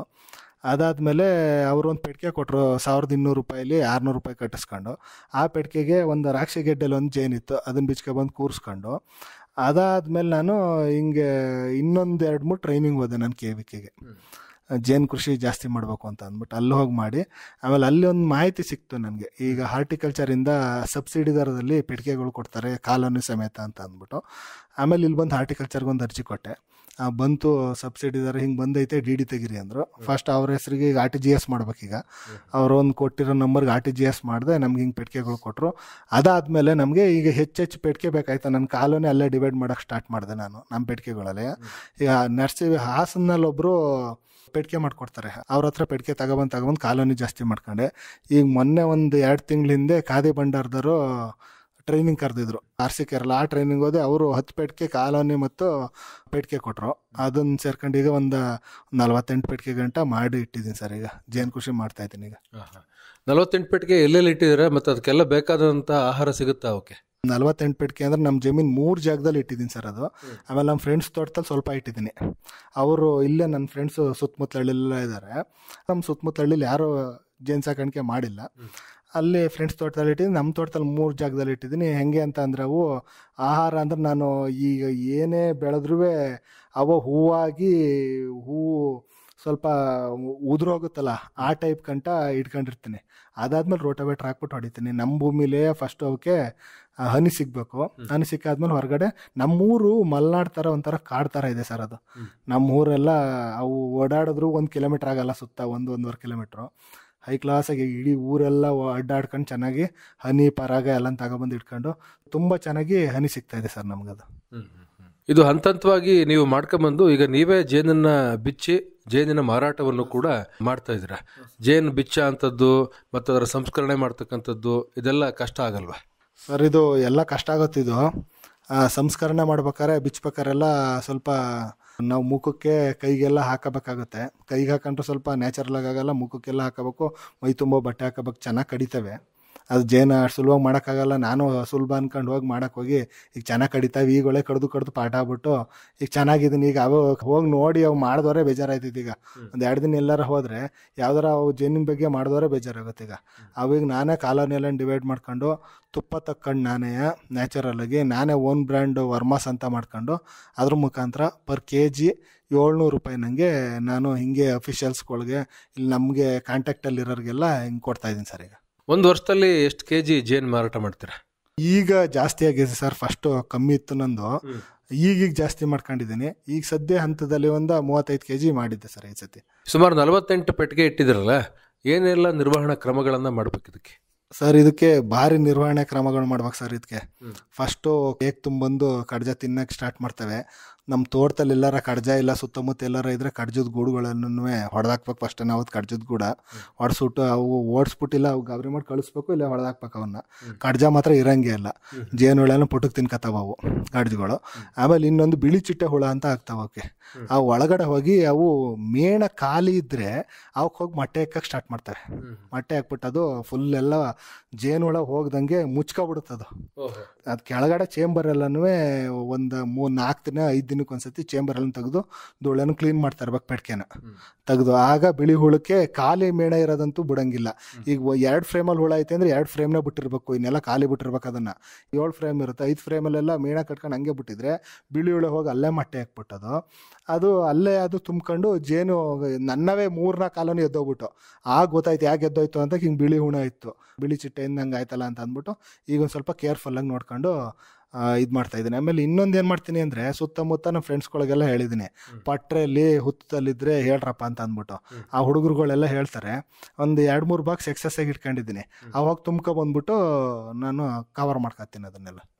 ಕೃಷಿಯ ಜೊತೆಗೆ ಈ ಥರ ಜೇನು ಸಾಕಾಣಿಕೆಯನ್ನು ಕೂಡ ಮಾಡ್ತಕ್ಕಂಥದ್ದು ಎಷ್ಟು ಉಪಯುಕ್ತ ಸರ್? ಇದು ಏನು ನಮಗೆ ಅಂದರೆ 1 ಅವರ್ ಟೈಮ್ ಇದ್ರೆ ಸಾಕು, ನಾನು ಪೆಟ್ಕೆ ಎಲ್ಲ ನೋಡ್ಕೊಬಂದ್ಬಿಡ್ತೀನಿ. ಆ 3 ಜಾಗದಲ್ಲಿ ಐತಲ್ಲ, ಒಟ್ನಲ್ಲಿ ನಮ್ಗೇನಂದರೆ ಇದು ಸುಮ್ಮನೆ ಅಂತ ಅನ್ನೋದಕ್ಕಿಂತ 1 ಟೈಮ್ ಇನ್ವೆಸ್ಟ್ ಮಾಡಿದ್ರೆ, ನೀಟಾಗಿ ಮಾಡಿದ್ರೆ ಒಂದು 5 ವರ್ಷ ನೀಟಾಗಿ ದುಡ್ಡು ಬರುತ್ತೆ. ಅದು ನಮ್ಮ ಮೇಯ್ನ್ ಅನ್ನಂಗೇನಲ್ಲ, ಮಾಮೂಲಿ ಅದು ನ್ಯಾಚುರಲ್ಲಾಗಿ ಬರುತ್ತಲ್ವ, ನ್ಯಾಚುರಲ್ದೆಲ್ಲ ಮಾಡ್ಕೊಂಡು ಮಾಡೋದಲ್ವ, ಅದು ಪ್ರಕೃತಿಯಿಂದ ಬರೋದಲ್ವ ಅಂತ ಅಂದ್ಬಿಟ್ಟು ಅದು ಒಂದು ಚೆನ್ನಾಗಿ ಮಾಡ್ತಾ ಇದ್ದೀನಿ ಸರ್. ಈಗ ನಿಮ್ಮ ತೋಟ ಜಮೀನು ಈ ಎಲ್ಲ ಕೆಲಸದ ಜೊತೆಗೆ ಜೇನು ಸಾಕಾಣಿಕೆನೂ ಕೂಡ ಮಾಡ್ಬೋದಾ? ಮಾಡ್ಬೋದು ಸರ್, ಆ ಥರ ಏನಿಲ್ಲ. ಈಗ ಹೆಂಗು ತೋಟದೊಳಗನೆ ಕೆಲಸ ಮಾಡ್ತಾ ಇರ್ತೀವಿ, ಒಂದು 2 ನಿಮಿಷ 3 ನಿಮಿಷ ಒಂದು ಪೆಟ್ಕಿಗೆ ಟೈಮ್ ಕೊಟ್ಟರೆ ಅದನ್ನ ನೋಡ್ಕೊಂಡು ಹೋಗ್ಬೋದು. 5 ನಿಮಿಷದೊಳಗೆ ಒಂದೊಂದು ಪೆಟ್ಕೆ ನೋಡ್ಬೋದು. ಏನು ಅದಕ್ಕೆ ಅಂತಲೇ ಹೋದ್ರೆ ಜೋಳದ ಕಡೆ ಕುಯ್ಕೊಬರಕ್ಕೆ ಹೋಗ್ತೀವಿ, ಆಗ ಒಂದು 5 ಪೆಟ್ಕೆ ನೋಡೋದು. ಆಮೇಲೆ ಇನ್ನೊಂದ್ಸತಿ ಹೊಲದ ಹತ್ರಕ್ಕೆ ನೀರು ಬಿಡೋಕೆ ಹೋಗ್ತೀವಿ, ಆಗ ಒಂದು 5 ಪೆಟ್ಕೆ ನೋಡೋದು. ಹಂಗೆ ಇವತ್ತು ನೋಡಿದ್ದ ನಾಳೆ ನೋಡೋಂಗಿಲ್ಲ, ಇನ್ನು 4 ದಿನ ಬಿಟ್ಟು ನೋಡೋದು. ಹಂಗೆ ರೊಟ್ಯಾಕ್ಟ್ ನೋಡ್ಕೊಂಡು ಹೋಗೋದು. ಅದಕ್ಕಾಗೇನು ನಾವೇನೇನು ಟೈಮ್ ಕೊಡೋಲ್ಲ. ಈಗ ಮಾಮೂಲಿ ಜಮೀನು ಹತ್ರ ಹೋಗ್ತೀವಿ, ನೀರು ಹಾಯ್ಸಕ್ಕೆ ಹೋಗ್ತೀವಿ, ಉಳುಮೆ ಮಾಡೋಕೆ ಹೋಗ್ತೀವಿ, ಇಲ್ಲ ಏನು ಕಡ್ಡಿ ಕುಯ್ಕೊ ಬರೋಕೆ ಹೋಗ್ತೀವಿ, ಹಣ್ಣು ಕುಯ್ಕೊ ಬರೋಕೆ ಹೋಗ್ತೀವಿ, ಏನು ಮತ್ತೊಂದು ಮಾಡ್ತಾ ಇರ್ತೀವಲ್ಲ, ಹಂಗೆ ಅದ್ರ ಜೊತೆ ಅದು ಒಂದು ಆಗ್ತಾಯಿದೆ ಸರ್. ಸುಮಾರು 4 ಕೊಳವೆ ಬಾವಿ ಇದಾವೆ ನಿಮ್ಮವು. ಈ 4 ಕೊಳವೆ ಬಾವಿಯ ಜಲಬಿಂದುನು ಕೂಡ ನಾನೇ ಗುರುತು ಮಾಡಿದೆ ಅಂತೇಳಿ ಹೇಳಿದ್ರಿ. ಹೇಗೆ ಮಾಡ್ಲಿಕ್ಕೆ ಸಾಧ್ಯ ಆಯಿತು? ಎಲ್ಲರೂ ಕಲ್ತಿದ್ರಾ ಅಥವಾ ಯಾವ ಒಂದು ಅಂದಾಜಿನಲ್ಲಿ ಪಾಯಿಂಟ್ ಮಾಡ್ತೀರಾ? ನೀವು ಮಾಡಿದಂಥ ಪಾಯಿಂಟ್ಗಳು ಇವತ್ತಿನವರೆಗೂ ಎಷ್ಟು ಬೋರ್ವೆಲ್ಗಳಲ್ಲಿ ನೀರು ಬಂದಿದೆ, ಹೇಗೆ? 4 ಕೊಳವೆ ಬಾವಿ ಐತೆ. ಫಸ್ಟು ಊರಲ್ಲಿ ಬರ ಬಂತು ಅಂತ ಅಂದ್ವಲ್ಲ, ಅದು ನಮ್ದೊಂದು ಹಳ್ಳ ಇತ್ತು, ಪಂಪ್ ಸೆಟ್ ಮಾಡಿದ್ವಲ್ಲ, ಆ ಹಳ್ಳ ನಮ್ಮ ತಂದೆಗೆ ಗೊತ್ತಿತ್ತಿಲ್ವಂಥದ್ದು. ಆ ಹಳ್ಳ ಬತ್ತೋಗಿರೋದು ನಮ್ಮ ತಾತನಿಗೂ ಗೊತ್ತಿತ್ತಿಲ್ವಂತೆ. ಒಂದ್ಸತಿ ನೀರು ಬರ ಬಂದ್ರೂ ಒಂದು ಗುಂಡಿ ಥರ ಇರ್ತಾಯ್ತದು. ಆ ಗುಂಡಿಲಿ ಜಲ್ತ್ಕಂಡಲ್ಲಿ ನೀರು ನಿಂತಿದ್ವಂತೆ. ಆ ಜಲ್ತ್ಕೊಂಡು ಒಣಗೋಗಿದ್ದು ನಾನು ನೋಡ್ಬಿಟ್ಟೆ ಸರ್ ಈ ಸತಿ. ಆಮೇಲೆ ಕೊಳವೆ ಬಾವಿ ಮಾಡ್ಕೋಬೇಕು ಅಂತ ಅಂದ್ಬಿಟ್ಟು ಫಸ್ಟ್ ನೆಟ್ಗೆ ಒಂದು ಕೊಳವೆ ಬಾವಿ ಮಾಡ್ದು. ಅದು ಹೆಂಗೆ ಮಾಡಿದೆ ಅಂತ ಅಂದರೆ, ನಮ್ಮೂರಲ್ಲೆಲ್ಲ ಆ ಸೀಸನಲ್ಲಿ ಒಂದು 10 ಬೋರ್ ಕೊರ್ಸಿದ್ರು. ಎಲ್ಲ ಯಾರನ್ನೋ ಕರ್ಕೊಬಂದು ಪಾಯಿಂಟ್ ಮಾಡಿಸ್ತಾರೋ. ನಾನಾಗ ಯಾರನ್ನೋ ಬಂದಿದ್ರು ಮಾಡ್ತೀನಿ ಅಂದ್ರೆ ನಾನು ಮಾಡಿಸ್ತಿಲ್ಲ. ಕಾಯಲ್ಲಿ ಸುಮಾರಿಗೆ ನಾನು ಎಡ್ಕೊಂಡು ಓಡಾಡೋದೊಂದು ಕಲೆ ಇತ್ತು ನನಗೆ.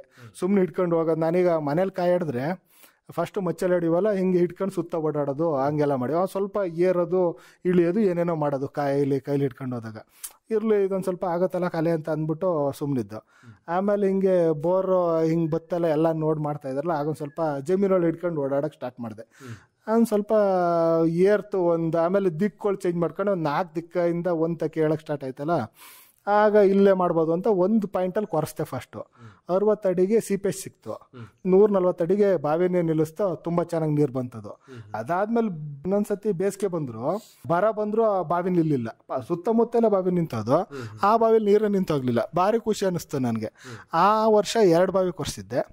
ಅದಾದ ನಂತರ 2 ವರ್ಷ ಹಿಂಗೆ ದುಡ್ಡಾದಂಗೆ ಮೂಲ ರೈತರ ಫ್ಯಾಮಿಲಿ, ನಮ್ಮ ಹತ್ರ ದುಡ್ಡು, ನಾವು ದುಡಿಮೆ ಮಾಡಬೇಕು, ಆ ದುಡ್ಡಲ್ಲಿ ನಾವು ಜೀವನ ಮಾಡಬೇಕು, ಉಳ್ಕೊಂಡಿದ್ದು ಭೂಮಿಗೆ ಹಾಕ್ಬೇಕು, ಭೂಮಿಯಿಂದ ನಾವು ಎತ್ಕೋಬೇಕು, ಆ ಥರ ಮಾಡೋದಲ್ವ. ಈಗ ಬಂದಂಗೆ ದುಡ್ಡು ಹಂತವಾಗಿ ಆಮೇಲೆ ಬೋರ್ ಕೊರ್ಸೋದು, ಅದ್ರ ಸಾಲ ತೀರ್ಸೋದು, ಆ ಸಾಲ ತೀರ್ಸಾದ್ಮೇಲೆ ನೆಕ್ಸ್ಟ್ ಇನ್ನು ಮಟ್ಟ ಮಾಡಿಸೋದು, ಅದಕ್ಕೆ ತೆಂಗು ಹಾಕೋದು, ಅದಕ್ಕೆ ಅಡಿಕೆ ಹಾಕೋದು, ಅದಕ್ಕೆ ನೆಕ್ಸ್ಟ್ ಕಬ್ಬಲ್ಲಿ ಬರುತ್ತಲ್ಲ ಆ ದುಡ್ಡು ತೆಗೆದ್ಬಿಟ್ಟು ಹಿಂಗೆಲ್ಲ ಬೆಳ್ಕೊಂಡು ರೊಟೆಕ್ಟ್ ಮಾಡ್ಕೊಂಡು, ಈಗ ದನಿಂದ ಮಾಡಿದೀವಲ್ಲ, ದನಿನೆಲ್ಲ ಮನೆಗೆ ಜೀವನಾಂಶಕ್ಕೆ ಮಾಡ್ಕೊಳ್ಳೋದು, ಮನೆಗೆಲ್ಲ ಆದಂಗೆ ಹಂತವಾಗಿ ಮಾಡ್ಕೊಂಡು ಹಿಂಗೆ ಮಾಡ್ಕೊಂಡು ಇಲ್ಲಿ ಗಂಟ ಬಂದಿದ್ದೀವಿ.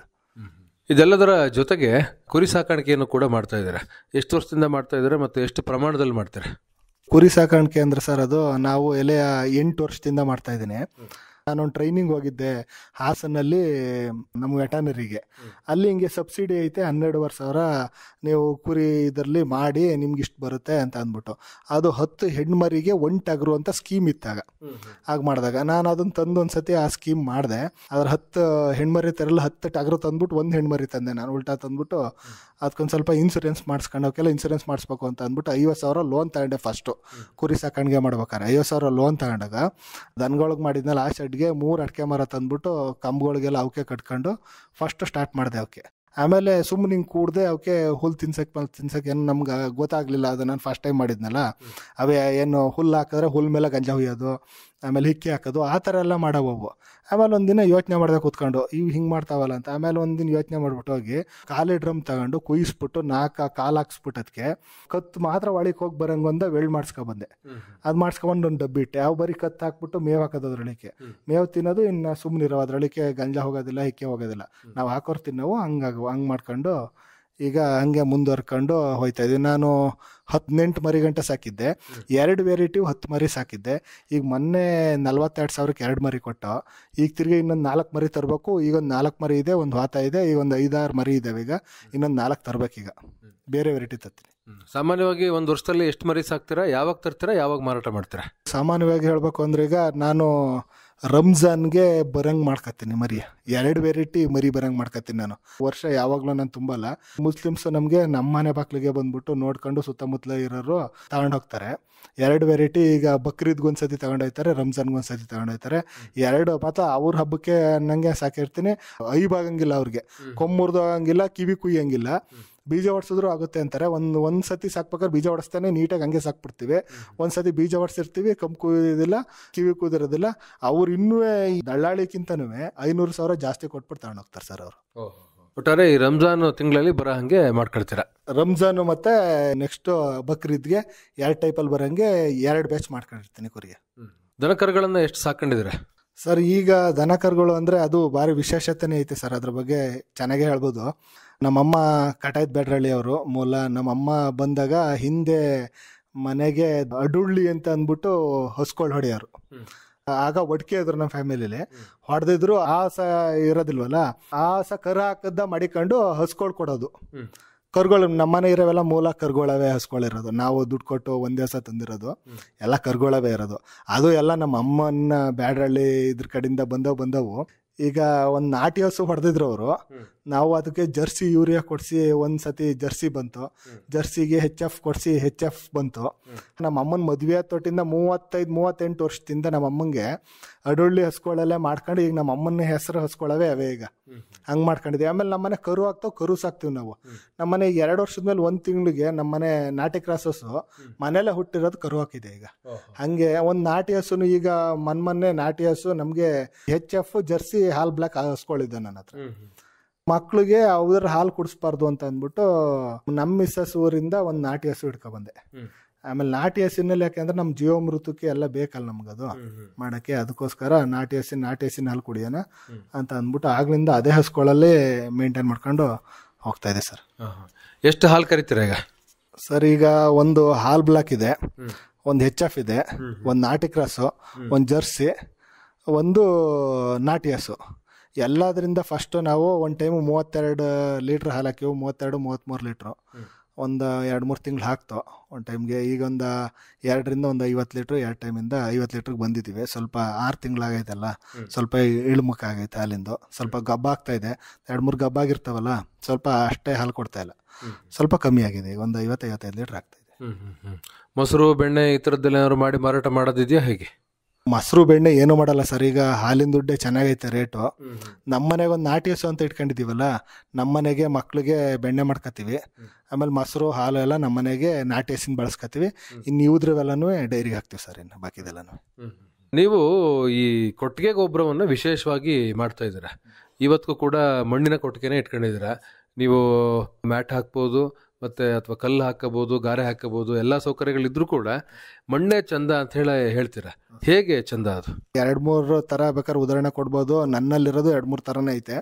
ಕೊಟ್ಟಿಗೆದು ಅಂತ ಅಂದರೆ ಪಂಚಾಯತಿ ಕಡೆಯಿಂದನೂ ಈಗ ಫಸ್ಟು 19,000 ಕೊಡೋರು, ಈಗ 55,000 ಕೊಡ್ತಾರೆ ಕೊಟ್ಟಿಗೆ ಅಂತ ಅಂದ್ಬಿಟ್ಟು ಮಾಡಿಸಿ ಅಂತಲೂ ಅಂದರು. ಕೊಟ್ಟಿಗೆ ಮಾಡಿಸಿದ್ರೆ ನನಗೆ ತೋಟಕ್ಕೆ ಎಲ್ಲ ನಮ್ಮ ಜಮೀನಿಗೆಲ್ಲ ಗೊಬ್ಬರ ಕಮ್ಮಿ ಆಯಿತು. ಗೊಬ್ಬರ ಕಮ್ಮಿ ಆಯಿತು ಅಂದ್ರೆ ನಾವು ಈಗ ಬರೀ ತಪ್ಪೆ ಬಿದ್ದಿದ್ದು ಮಾತ್ರ ಎತ್ಕೊಂಡು ತಗೊಂಡೋಗಿ ತಿಪ್ಪೆಗೆ ಹಾಕ್ಬೇಕು, ಇಲ್ಲ ಇದಕ್ಕೆ ಹಾಕ್ಬೇಕು. ಅದು ನನಗೆ ಗೊಬ್ಬರ ಆಗಲಿಲ್ಲ. ಆಮೇಲೆ ಟ್ಯಾಕ್ಟ್ರ್ ಐತಲ್ಲ, ಈಗ ನಮ್ಮದು ಪಕ್ಕದಳ್ಳಿಯಿಂದ ಒಂದು ಫುಲ್ ಅದು ಕಲ್ಲು ಊರೋದು ಜರುಗ್ ಸಿಗುತ್ತಲ್ಲಿ, ಅಲ್ಲಿಂದ ಮಣ್ಣು ತುಂಬ್ತಾ ಇರ್ತಾರೆ, ಎಲ್ಲ ಕಡೆಗೂ ಮಣ್ಣು ಹೊಡಿತಾ ಇರ್ತಾರೆ. ಟ್ಯಾಕ್ಟ್ರಲ್ಲಿ ಒಂದು 4-5 ಟ್ಯಾಕ್ಟ್ರು ಒಂದ್ಸತಿ ಹೊಡ್ಕೊಂಡು ಬಿಡ್ಕೊಬಿಡ್ತೀನಿ, ಗುಡ್ಡೆ ಹಾಕೊಬಿಡ್ತೀನಿ ಒಂದು ಜಾಗಕ್ಕೆ, ಅಲ್ಲೇ ಕೊಟ್ಟಿಗೆ ಪಕ್ಕಕ್ಕೆ. ಒಂದು ವಾರಕ್ಕೊಂದ್ಸತಿ ಕೊಟ್ಟಿಗೆಗೆ ಸರಿಯಾಗಿ ಮಣ್ಣು ಹಾಕ್ಬಿಟ್ಟು ಒಂದು ಲೆವೆಲ್ ಮಾಡ್ತೀನಿ ನೀಟಾಗಿ. ಒಂದು ವಾರ ಎಲ್ಲ ಗಂಜಲ ಹುಯ್ಕೊಂಡು ತುಣಿದು ಗಂಜಲ ತುಣಿತೇವೆ, ಗಂಜಲ ಹುಯ್ಕೊಂಡೆ ತುಣಿತೇವೆ, ಸಗಣಿ ಎಲ್ಲ ತುಣಿತೇವೆ, ಅವೆಲ್ಲ ತೆಗ್ದಾಕ್ತಿವಿ, ಎಲ್ಲ ತೆಗ್ದಾಕ್ತಾ ಇರ್ತೀವಿ. ಗಂಜಲ ಅಲ್ಲೇ ಹಿಂಗಂಗೆ ಮಾಡಿದ್ವಿ, ಒಂದು ಸಣ್ಣದಾಗ ಕಡಕ್ಲು ಮಾಡಿದ್ವಿ, ಬಂದು ಎಕ್ಸೆಸ್ ಆಗಿದ್ದು ಕಡಕ್ಲಾಗ ಹೋಗಿ ಗುಂಡಿಗೆ ಸೇರ್ತೈತೆ. ಅದನ್ನು ತಗೊಂಡೋಗ್ಬಿಟ್ಟು ತೆಂಗಿ ಮರ ಅಡಿಕೆ ಮರ ಕೊಯ್ತೀವಿ ನಾವು, ಅದಕ್ಕೆ ನೀರು ಮಿಕ್ಸ್ ಮಾಡಿಬಿಟ್ಟು. ಹಂಗೆ ಮಾಡ್ಕೊಂಡು ಅದು ತುಣಿತವಲ್ಲ, ಒಂದು ವಾರದೆಲ್ಲ ಕೆರ್ಕಾತೀವಿ. ಆ ತಪ್ಪೆ ಹಾಕಿದ ಗಂಜಲ ಹೋದಿದ್ದು ಅದ್ರ ಸಮೇತ ಕೆರ್ದು ತಿಪ್ಪೆ ಗುಂಡಿ ಮಾಡ್ಕೊಂಡಿದ್ವಿ, ಗುಂಡಿಗೆ ತುಂಬ್ಕೊತೀವಿ. 6 ತಿಂಗಳು ವರ್ಷದ ಮೇಲೆ ಅದನ್ನು ತೋಟಕ್ಕೆ ಹೇರ್ಕೊತೀವಿ. ಆಮೇಲೆ ಮಣ್ಣಿನ ಕೊಟ್ಟಿಗೆನೇ ಯಾಕೆ ಮಾಡ್ಕೋಬೇಕು ಅಂತಂದರೆ, ಒಂದು 2-3 ವರ್ಷದಿಂದ ಇಷ್ಟು ಹಸ್ಗಳು ಮಾಡಿರ್ತಿಲ್ಲ, ಬರೀ 3-4 ಹಸ್ಗಳಿತ್ತು. ಒಂದು 5-6 ಟ್ಯಾಕ್ಟ್ರ್ ಕಮ್ಮಿ ಗೊಬ್ಬರ ಆಗೋದು ನಮ್ಮನೆದು. ಒಂದು ಸೈಡ್ಗೆ ಹೊಡೆದ್ರೆ ಒಂದು ಸೈಡ್ಗೆ ಹೊಡೆಯೋ ಗೊಬ್ಬರ ಆಗ್ತಾಯಿತ್ತಿಲ್ಲ ನನ್ನ ಜಮೀನಲ್ಲಿ.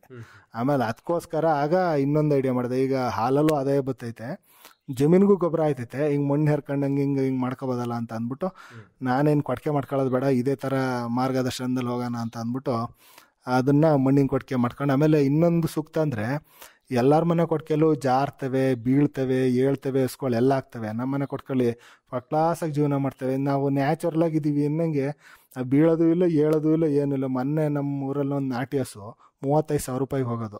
ಕರಾಕದಿನ 2 ದಿನ ನನಗೆ ಕಾಲು ಅಗಲ ಮಾಡ್ಕೊಂಡು ಬಿದ್ದುಬಿಟ್ಟು ಅದೇ ಬಿದ್ದಿದ್ದೇ ನೆವ ಹಂಗಾಯ್ತೈತೆ. ಆಮೇಲೆ ಲಾಸ್ಟು ಅದು ಯಾಕಂದ್ರೆ ಅಂತ ಕೊಟ್ಟಿಗೆ ಮಾಡ್ಕೊಬಿಟ್ರೆ ನಾವು ಕಣ್ಣಿಂದ ನೋಡ್ಬೇಕಾಯ್ತೈತೆ. ಆಮೇಲೆ ಈಗ ಬೀಳೋದು ಇಲ್ಲ, ಏನಿಲ್ಲ. ಆಮೇಲೆ ಕೆತ್ತಲು ಬಾವು ಭಾರಿ ಕಮ್ಮಿ. ನಾನು ಯೂಟ್ಯೂಬಲ್ಲೆಲ್ಲ ನೋಡಿದ್ದೀನಲ್ಲ, ಹಸ್ಗಳು ಗೊಜ್ಜೆ ಎಲ್ಲ ತುಣಿಬೇಕಂತೆ. ಗೊಜ್ಜೆ ಎಲ್ಲ ತುಣಿದಷ್ಟು ಚೆನ್ನಾಗಿರ್ತಾವಂತವು. ಜರುಗ್ ಮಣ್ಣು ಆರಾಮಾಗಿ ಹೇಳ್ತವೆ, ಫೈನಾಗೈತೆ. ಕಲ್ಲಲ್ಲ ಅದು, ಜರುಗ್ ಮಣ್ಣು ಚೆನ್ನಾಗಿರ್ತದೆ. ಇನ್ನು ಈ ರಸಮೇವು ಇದನ್ನು ಕೂಡ ನೀವೇ ಮಾಡ್ಕೊಳ್ತಾ ಇದ್ದೀರಾ. ಎಷ್ಟು ವರ್ಷದಿಂದ ಮಾಡ್ಕೊಳ್ತಿದ್ದೀರಾ? ಈ ರಸಮೇವು ಮಾಡ್ಕೊಳ್ಳೋದ್ರಿಂದ ಏನು ಅನುಕೂಲ ಆಗ್ತಾ ಇದೆ ಸರ್? ಇದು ಹೆಂಗೆ ಅಂದರೆ, ಈಗ ಹಸ್ಕೊಳಗೆ ನಾವು ಪ್ಯಾಡಿ ಗದ್ದೆ ಬೆಳ್ಕೊಂಡಿದ್ದು ಒಂದು ಒಣುಲ್ ಹಾಕಿವು. ಮಾಮೂಲಿ ನೀ ಬಿಳಿ ಜೋಳ, ಒಗರು ಜೋಳ, ಹಳ್ಜೋಳ ಎರ್ಚ್ಕಳಿಯುವಾಗ ನಾವೇನು ಮಾತೆ ಜೋಳ ಆಗ್ತಾಯಿತ್ತಿಲ್ಲ ದನಗಳಿಗೆ, ಎರ್ಚ್ಬಿಟ್ಟು ಉತ್ಬಿಟ್ಟು ಬರೀ ಕಡ್ಡಿ ಕುಯ್ಕೊಬಂದು ಹಾಕೋದು, ಆ ಥರ ಮಾಡ್ಕೊಳ್ಳಿವು. ಇನ್ನು ಮಾಮೂಲಿ ತಗರಿ ಕಡ್ಡಿ, ಅವರೆ ಕಡ್ಡಿ, ಇನ್ನು ಮಾಮೂಲಿ ಹುಲ್ಲು, ಇನ್ನು ಸೀಮೆ ಹುಲ್ಲು ಅವನ್ನ ಹಾಕೊಳ್ಳಿವು. ಅದರಲ್ಲ ಹಾಲು ಸ್ವಲ್ಪ ಜಾಸ್ತಿ ಮಾಡ್ಕೋಬೇಕು ನಾವು. ಸುಮ್ಮನೆ ಈಗ ಎಲ್ಲರ ಥರ ಹಾಲು ಒಯ್ಯೋದಾದರೆ ನಾನೊಂದು 2-3 ಲೀಟ್ರ್ ಹಾಲು ಹಾಕ್ಬಿಟ್ಟು ಅದಕ್ಕೆ ಸುಮ್ಮನೆ ಕ್ಯಾನ್ನೇ ತಗೊಂಡೋಗಿ ಬಂದುಬಿಟ್ರೆ ಅದೊಂದು ಮುಗಿದೋಯ್ತದು. ಎಲ್ಲ ಒಂದು ಸ್ವಲ್ಪ ಡಿಫ್ರೆಂಟಾಗಿ ಮಾಡಬೇಕು ಅಂತ ನಾನು ಅಂದರೆ, ಸುತ್ತಮುತ್ತಲೇ ನಂದೇ ಸೈಲೇಜ್, ನಾನೇ ಓನ್ ಪ್ರಥಮ ರಸಮೇವು ಸ್ಟಾರ್ಟ್ ಮಾಡಿದೆ. ಆಮೇಲೆ ಈಗ ಯಾರು ಮಾಡ್ತಾವ್ರಂತೆ, ಇನ್ನು ಮಾಡಲಿ, ಇನ್ನೂ ನಮ್ಮ ಹತ್ರ ನೋಡ್ಕೊಂಡೋಗಿ ಸುತ್ತಮುತ್ತಲೆಲ್ಲ ಮಾಡ್ತಾವ್ರೆ ಅಂತ ಅಂದರು. ಸರಿ. ಹೆಂಗೆ ಅಂತ ಅಂದರೆ, ಈಗ ನಾನು ನಮ್ಮ ಬೋರಲ್ಲಿ ನೀರು ಬಂತಲ್ಲ, ಜಮೀನಲ್ಲಿ ತೋಟದ ಮಧ್ಯವ ಮೇತೆ ಜೋಳದ ಕಡ್ಡಿ ತಗೊಬಂದ್ಬಿಟ್ಟು ಮೇತೆ ಜೋಳದ ಕಡ್ಡಿ ಹಾಕೋ ಸ್ಟಾರ್ಟ್ ಮಾಡಿದೆ. 75 ದಿನದ ಮೇಲೆ ಅದು ಹಾಲು ತುಂಬಿ ಜೋಳ ಚುಚ್ಚಿದ್ರೆ ಉಗುರಲ್ಲಿ ಪಚಕ್ಕಂತ ಹಾರುತ್ತಲ್ಲ ಹಾಲು, ಆ ಥರ ಆದಮೇಲೆ ಅದನ್ನು ಒಂದು ಹಾಸನಲ್ಲಿ ಒಂದು ಕವರು ಮತ್ತು ಚೀಲ ತಂದೆ ಸೈಲೇಜ್ ಮಾಡೋಕ್ಕೆ. ಅದಕ್ಕೊಂದು ಸ್ವಲ್ಪ ಏರೋದ್ರೂ ಕೊಳ್ತೋಗ್ಬಿಡುತ್ತದು. ಅದನ್ನು ತಂದ್ಬಿಟ್ಟು ನಾನೇ ನಮ್ಮನೇಲಿ ನಾವೇ ಟ್ಯಾಕ್ಟ್ರ್ ಐತೆ, ಜಮೀನೊಳಗೆ ತೋಟದೊಳಗೆ ಹೊಡ್ಕೊಳ್ಳೋದು, ಅದಕ್ಕೆ ಕಟ್ ಮಾಡಿ ಎಷ್ಟು ಬೇಕಷ್ಟು ಒಂದು 10 ಚೀಲಕ್ಕಾಗೋಷ್ಟು ಮಾಡ್ಕೊಳ್ಳೋದು. ಕಡ್ಡಿ ಕುಯ್ಕೊಳ್ಳೋದು ಹಾಕೊಳ್ಳೋದು ತಗೊಬಂದು ನಮ್ಮದೇ ಚಾಪ್ ಕಟ್ರ್ ಮಿಷನ್ ಐತೆ.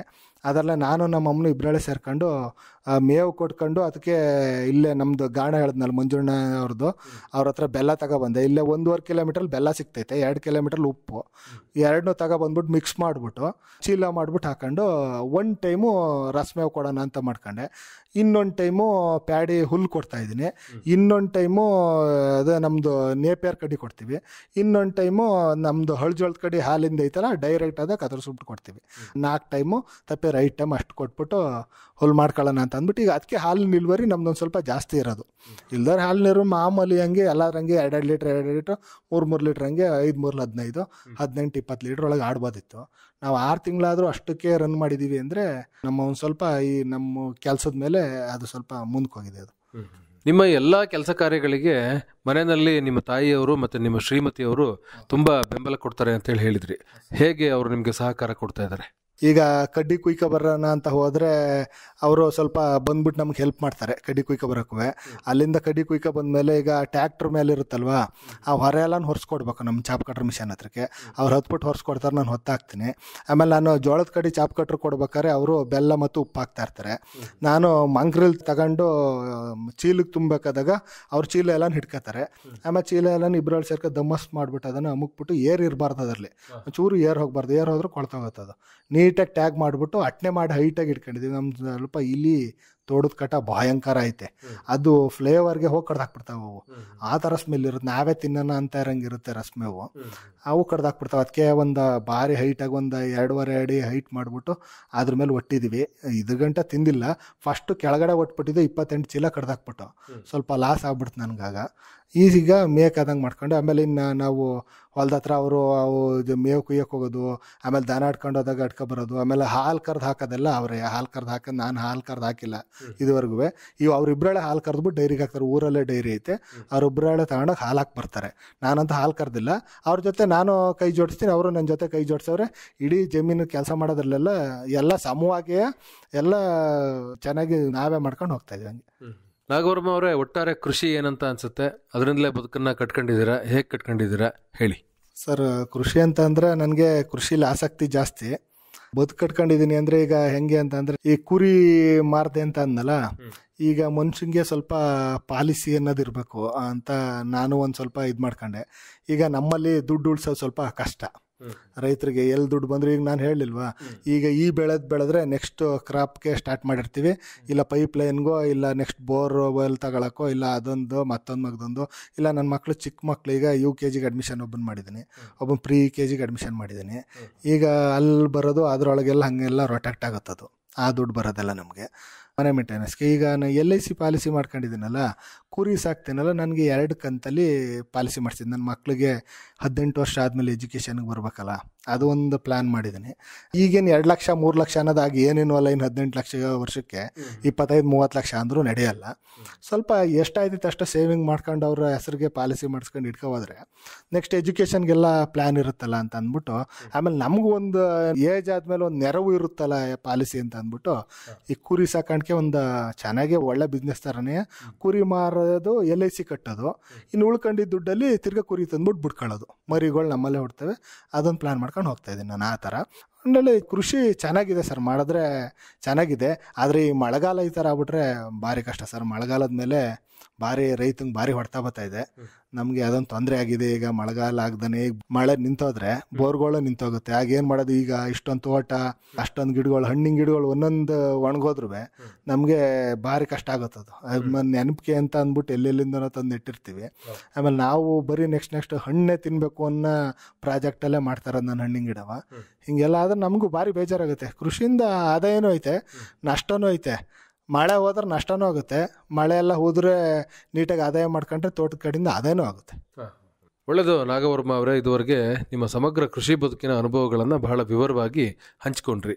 ನಿಮ್ಮ ತೋಟವನ್ನು ನೋಡಬೇಕು ಅಂತ ಹೇಳಿದರೆ, ನಿಮ್ಮನ್ನು ಸಂಪರ್ಕ ಮಾಡಬೇಕು ಅಂತ ಹೇಳಿದರೆ ಹೇಗೆ ಮಾಡ್ತಕ್ಕಂಥದ್ದು? ನಿಮ್ಮ ಮೊಬೈಲ್ ಸಂಖ್ಯೆಯನ್ನು ಹೇಳಿ. ನಮ್ಮ ತೋಟ ನೋಡಬೇಕು ಅಂದರೆ ಉಣ್ಣೆನಹಳ್ಳಿ, ಅದು ಲ್ಯಾಂಡ್ ಮಾರ್ಕ್ ಅಂದರೆ ಒಳನರಸೀಪುರದಿಂದ ಚಂದ್ರಪಟ್ಟಣಕ್ಕೆ ಹೋಗೋ ರೋಡಲ್ಲಿ 2 ರೂಟ್ ಇದೆ. ಮೂಡ್ಲಿಪ್ಪೆಯಿಂದ 4 ಕಿಲೋಮೀಟ್ರ್ ಒಳಗೆ ಬರಬೇಕು. ಇನ್ನೊಂದು ಅಗ್ರರ್ ಗೇಟ್ ಮಾರ್ಗ ಇದೆ, ಅಗ್ರರ್ ಗೇಟಿಂದ 2 ಕಿಲೋಮೀಟ್ರ್ ಒಳಗೆ ಬರಬೇಕದು. 2 ಮಾರ್ಗದಲ್ಲಿ ನಮ್ಮ ದೂರವಾಣಿ ಸಂಖ್ಯೆ 7259 484266. ಇನ್ನೊಂದು ಸಾರಿ ಹೇಳಿ. 7259484266. ಧನ್ಯವಾದಗಳು ನಾಗವರ್ಮ ಅವರೇ. ಎಲ್ಲರಿಗೂ ಧನ್ಯವಾದಗಳು. ನಮಸ್ಕಾರ.